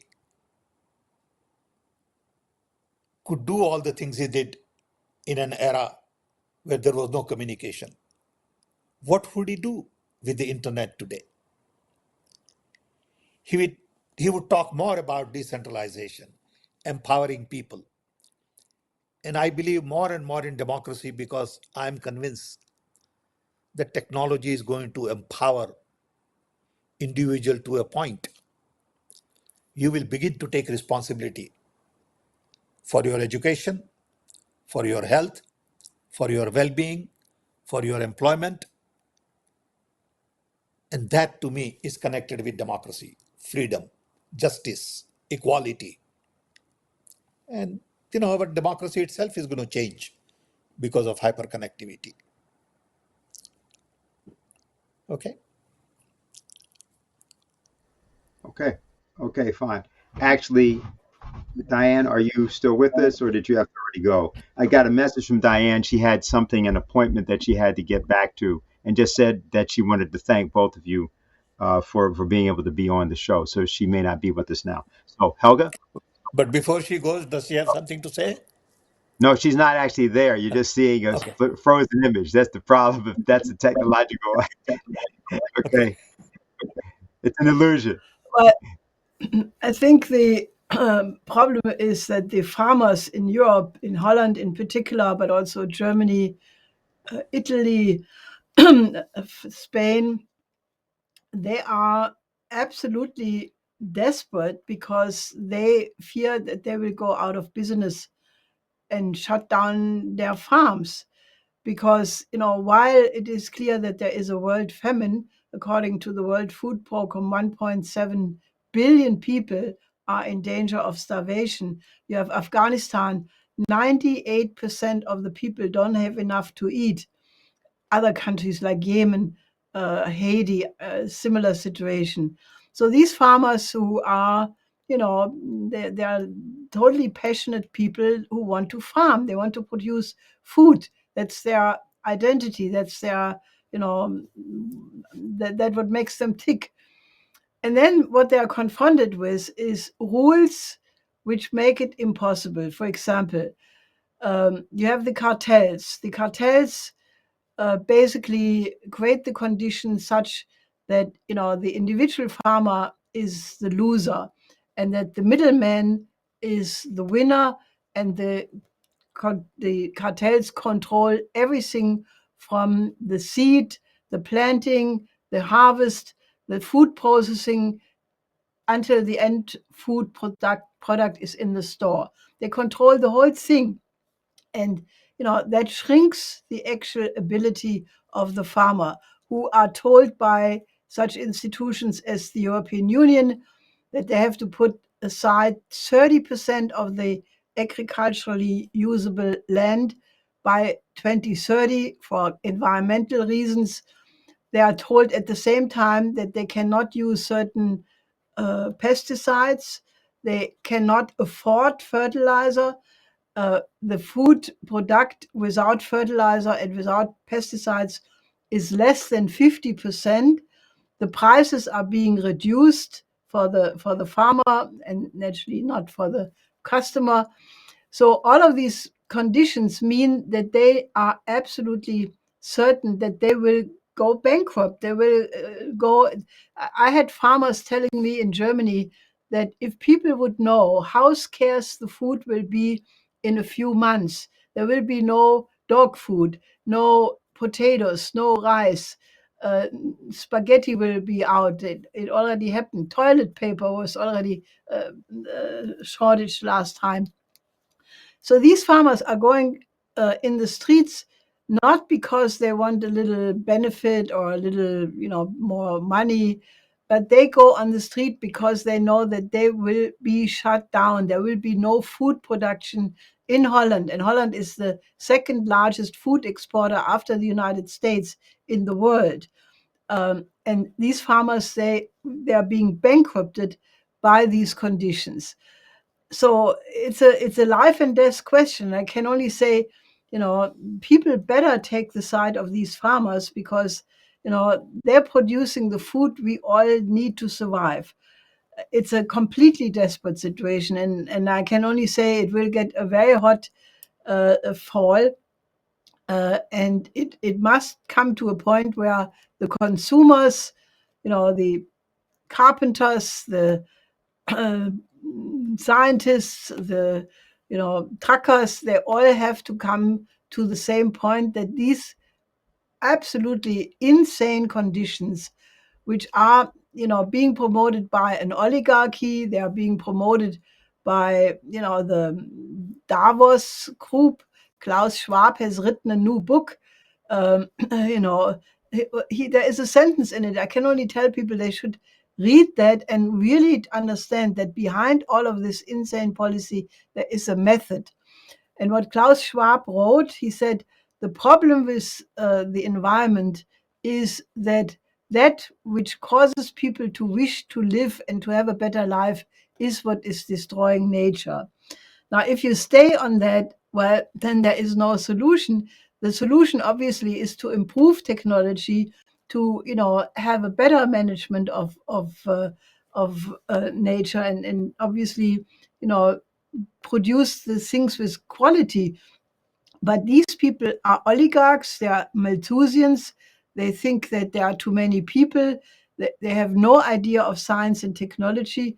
And the problem is, that I think that we will see one way or another a complete social explosion in the fall, because there is no sign that this present EU bureaucracy shows any sign to reflect that their method of thinking is completely wrong and in the total counter of the interest of their member states.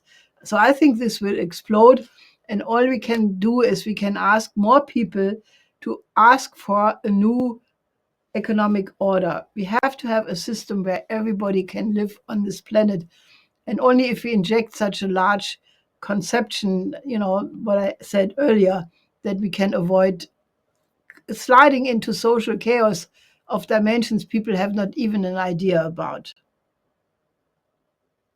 The Okay. main challenge is how do we get people to listen? We understand the challenges. I don't mean we, as a sort of, larger community. How do we create new conversation? How do we bring people together so that those in power listen to it? There's no sense in talking to ourselves. And I think that is the challenge we have in front of us. I wrote this book on redesign the world, but who is reading? Nobody really is interested in change. This is the big challenge.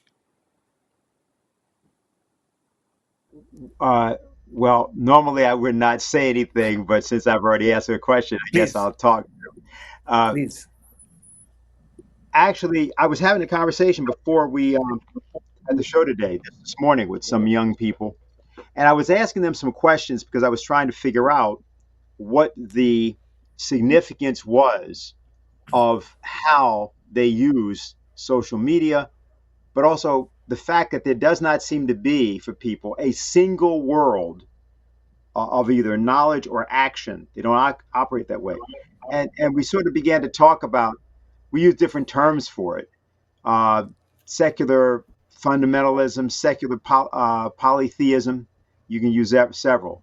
And the reason was that it was obvious that the ideas of the monotheistic world of earlier, that people had thought of as being part of, let's say, Western civilization, or even just Islam or Hinduism or Buddhism, or that these larger constructs are not how people are functioning. So it is often hard for them to process a lot of things you're saying.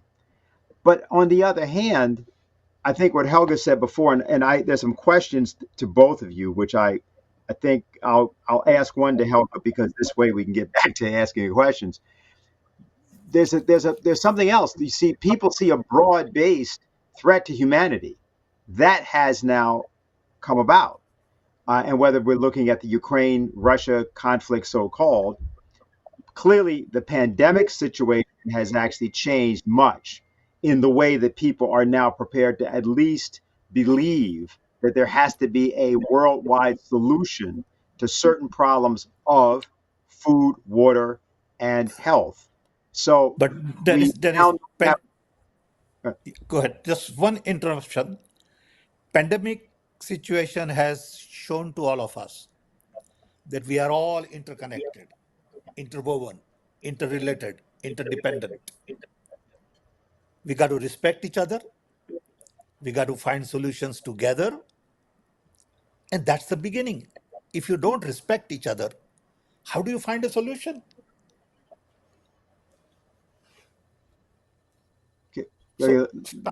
So, starting point is really is to treat people with dignity, respect, irrespective of religion, race, caste, color, language, belief, look, income level. If you do that, then you have some hope. But you immediately put somebody in a box. He's poor, he's black, he's brown, he's yellow, he's Chinese. Then you begin to create barriers. Hello? Hello? I thought, yes, can you hear us? Yeah, go ahead. Okay, great. Yeah. I thought that Diane brought something up very interesting when she referenced this idea of the Berlin Wall falling, because, in the other cases, or many other cases, you can name the leader of whatever the revolution was, like Gandhiji. You can talk about Mandela, you can talk about King.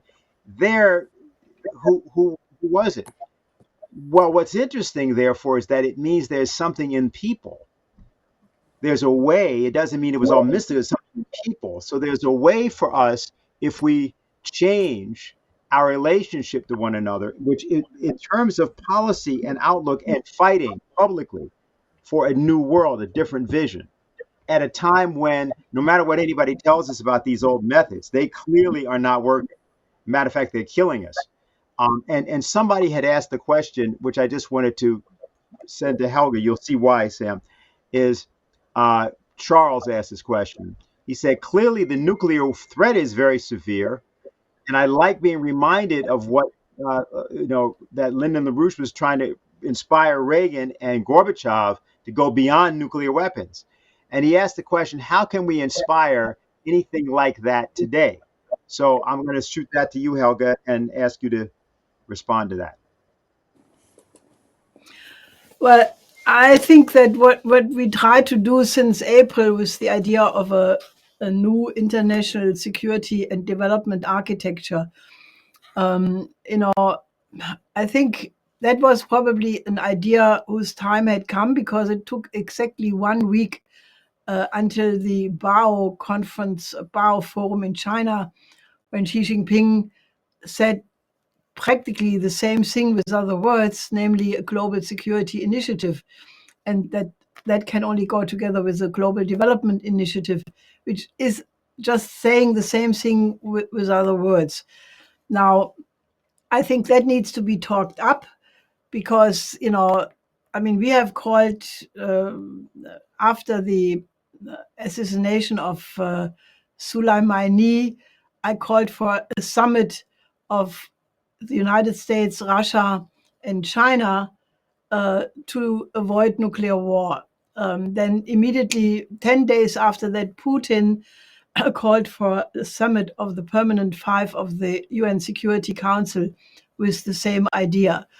We will have the G20 conference in November in Indonesia, which will be very interesting because, as I said, there is this whole Bandung non-aligned movement motion. Many conferences are taking place.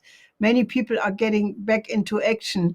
And President Widodo from Indonesia has refused to not invite Putin because he said the whole G20 is superfluous if we exclude a major nuclear power like Russia.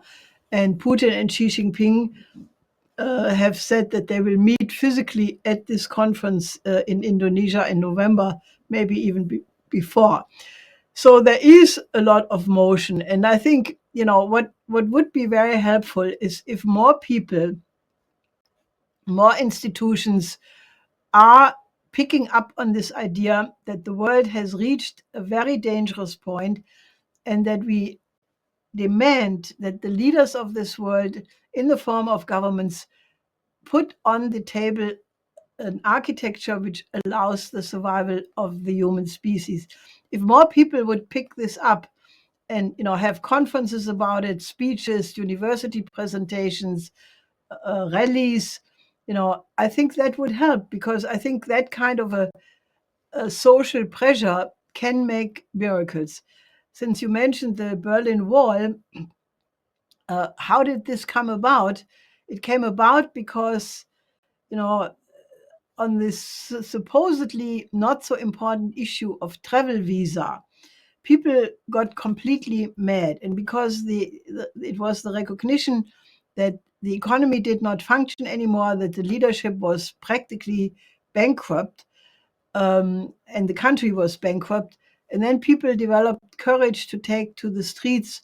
And when it was about 1 million in the streets, well, then the police and the army can't do anything anymore, because you have so many sisters and brothers in the police and in the military who would not shoot against their own families. That this then led to the regime change of ending the GDR communist system. So I think that if more people would take up the idea of constructive solutions, and we tried with the Schiller Institute to have competent speakers who present ideas, how to go about it, and create a general debate. It could be like that, because in the GDR, people realized that the system was not functioning anymore. And in the whole world, people realize that it's not functioning the way it is right now. So maybe if we can generate and catapult through discussions like the one we are having today, that more people take this proposal serious. And if you have a foundation, or if you have a sports club, or Rotary, or whatever institution you are part of, and you would initiate a serious discussion about solutions, that is exactly what we need, because only if you have an active, educated citizenry, that you can keep the republic. I mean, that's basically what I think it was. It was Benjamin Franklin who said that, keep the republic if you can. A republic needs citizens who are state citizens, and not passive ones who let everything happen, no matter what the larger picture is. So my call on all of you who are watching this: do what I suggest, create a forum and have this discussion, and maybe we can then assert so much pressure on the governments between now and November. I think the next G20 meeting should come up with solutions. These leaders should not dare to meet and just talk. They should take the kinds of changes what we are saying. Okay, so we're sort of running. This is good. And we had a lot of questions, but I want to sort of draw this to the close and pose something to both of you as a kind of moving toward conclusion. So this is a question that we got, which directed at seems you, Sam, but you'll see why we'll relate. And actually, there is something, Helga, that somebody else says here. I just got the things are coming in. I'm reading. So, Sam, given your history in India and the role you've played, you've spoken a lot about nonviolence. How do you respond to misconceptions of nonviolence? For example, people think that nonviolence simply means inaction, not to act. What is the difference between nonviolence and non-action? Or that nonviolence only shows weakness and cowardice? So that's a question for you.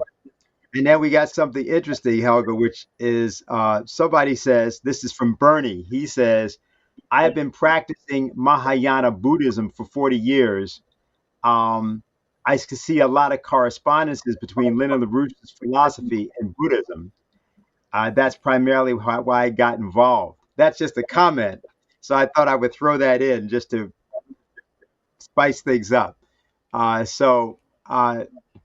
Sam, you want to try to respond on this question of the issue of nonviolence, whether it's non-action?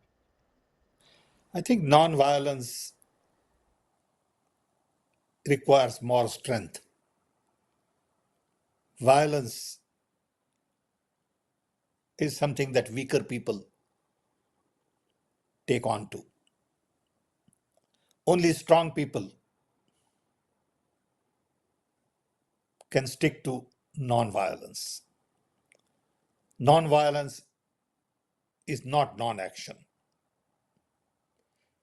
And sometimes non-action itself is an action. So action doesn't mean hurting somebody. Nonviolence is all about restraint, respect, patience,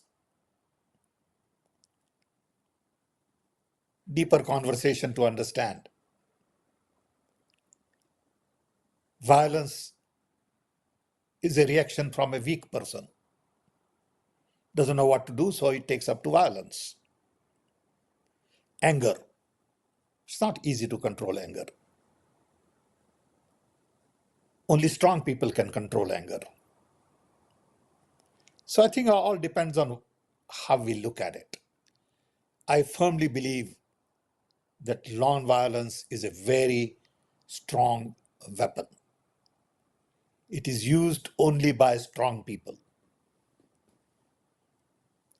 Should be promoted everywhere. As I said earlier, violence begins at home, begins in the neighborhood, on the streets, in the cities. And if we make our cities non-violent, if we teach non-violence in our schools, on our streets, we'll have less murders. Guns also play an important part in the US. And there is a lot of debate going on right now on weapons and guns and everything else.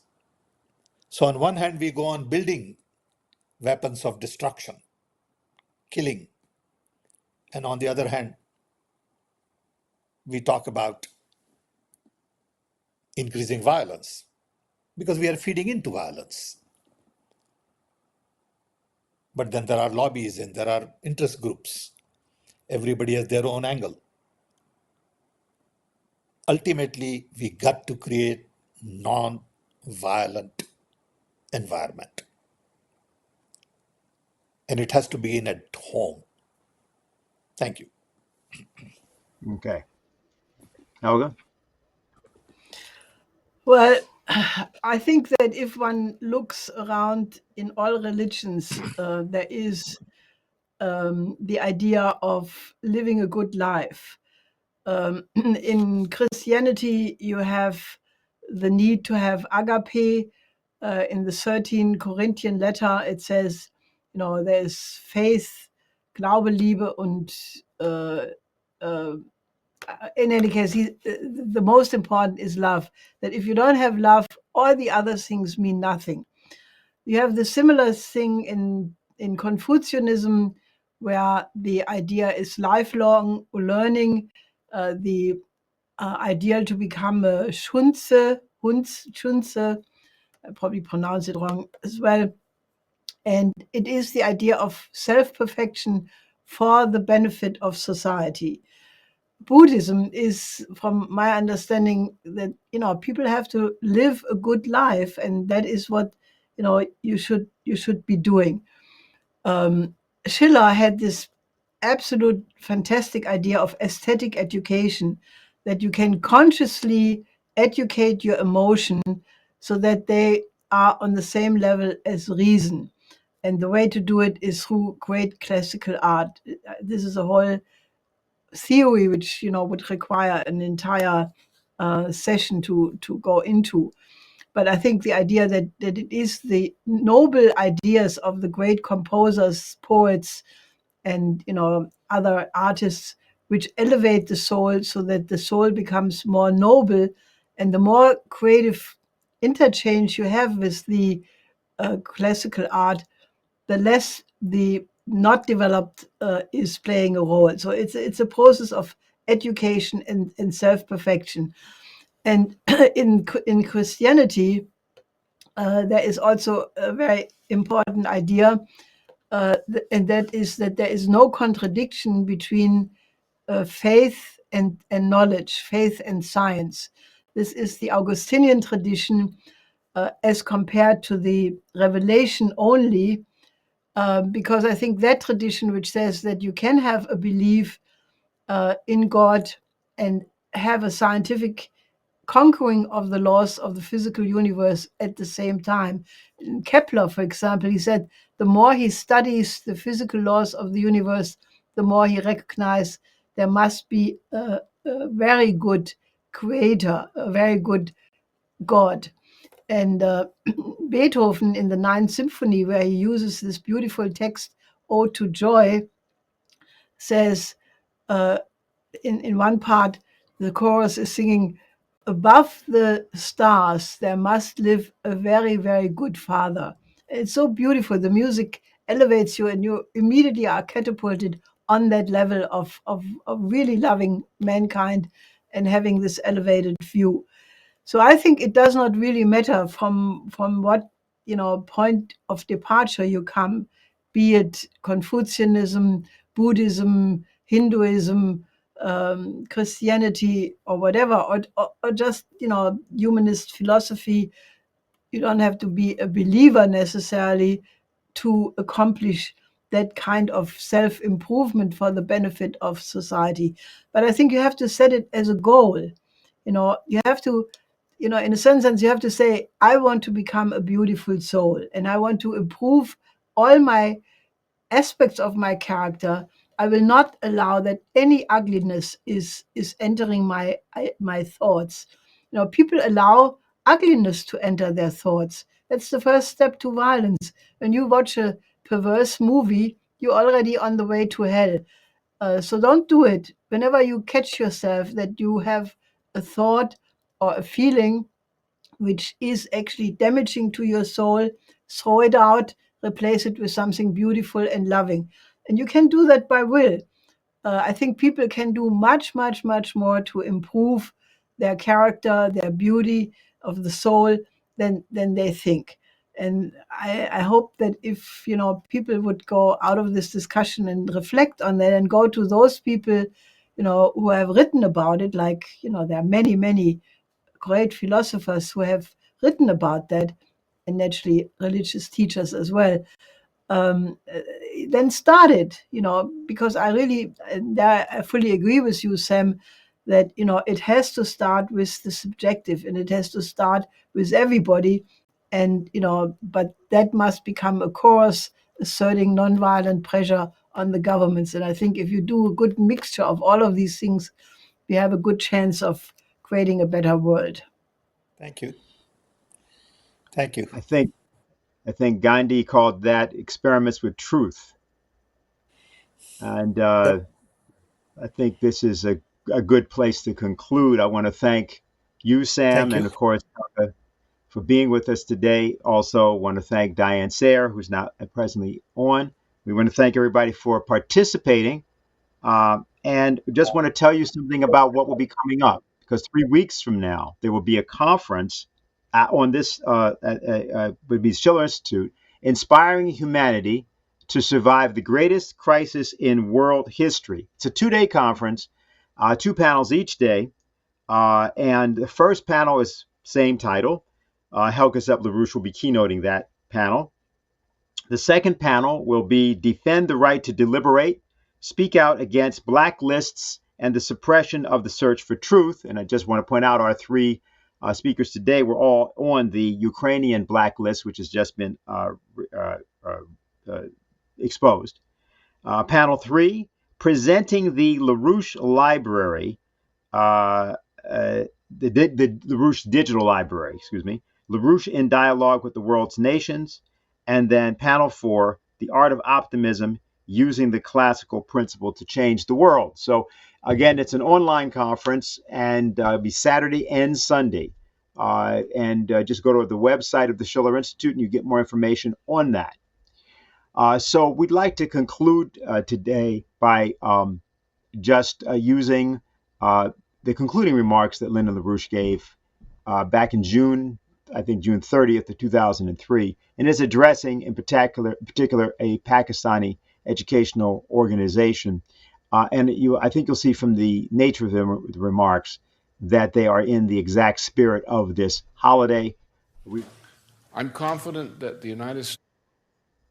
No, that's fine. We want to, of course, give everybody the idea that we are all one people, and the founding fathers of India and the founding fathers of America have a lot in common if we choose to use the common aim of both revolutions and create this new world with this new architecture, but through our own experiments with truth that succeed in changing what no one thinks can be changed.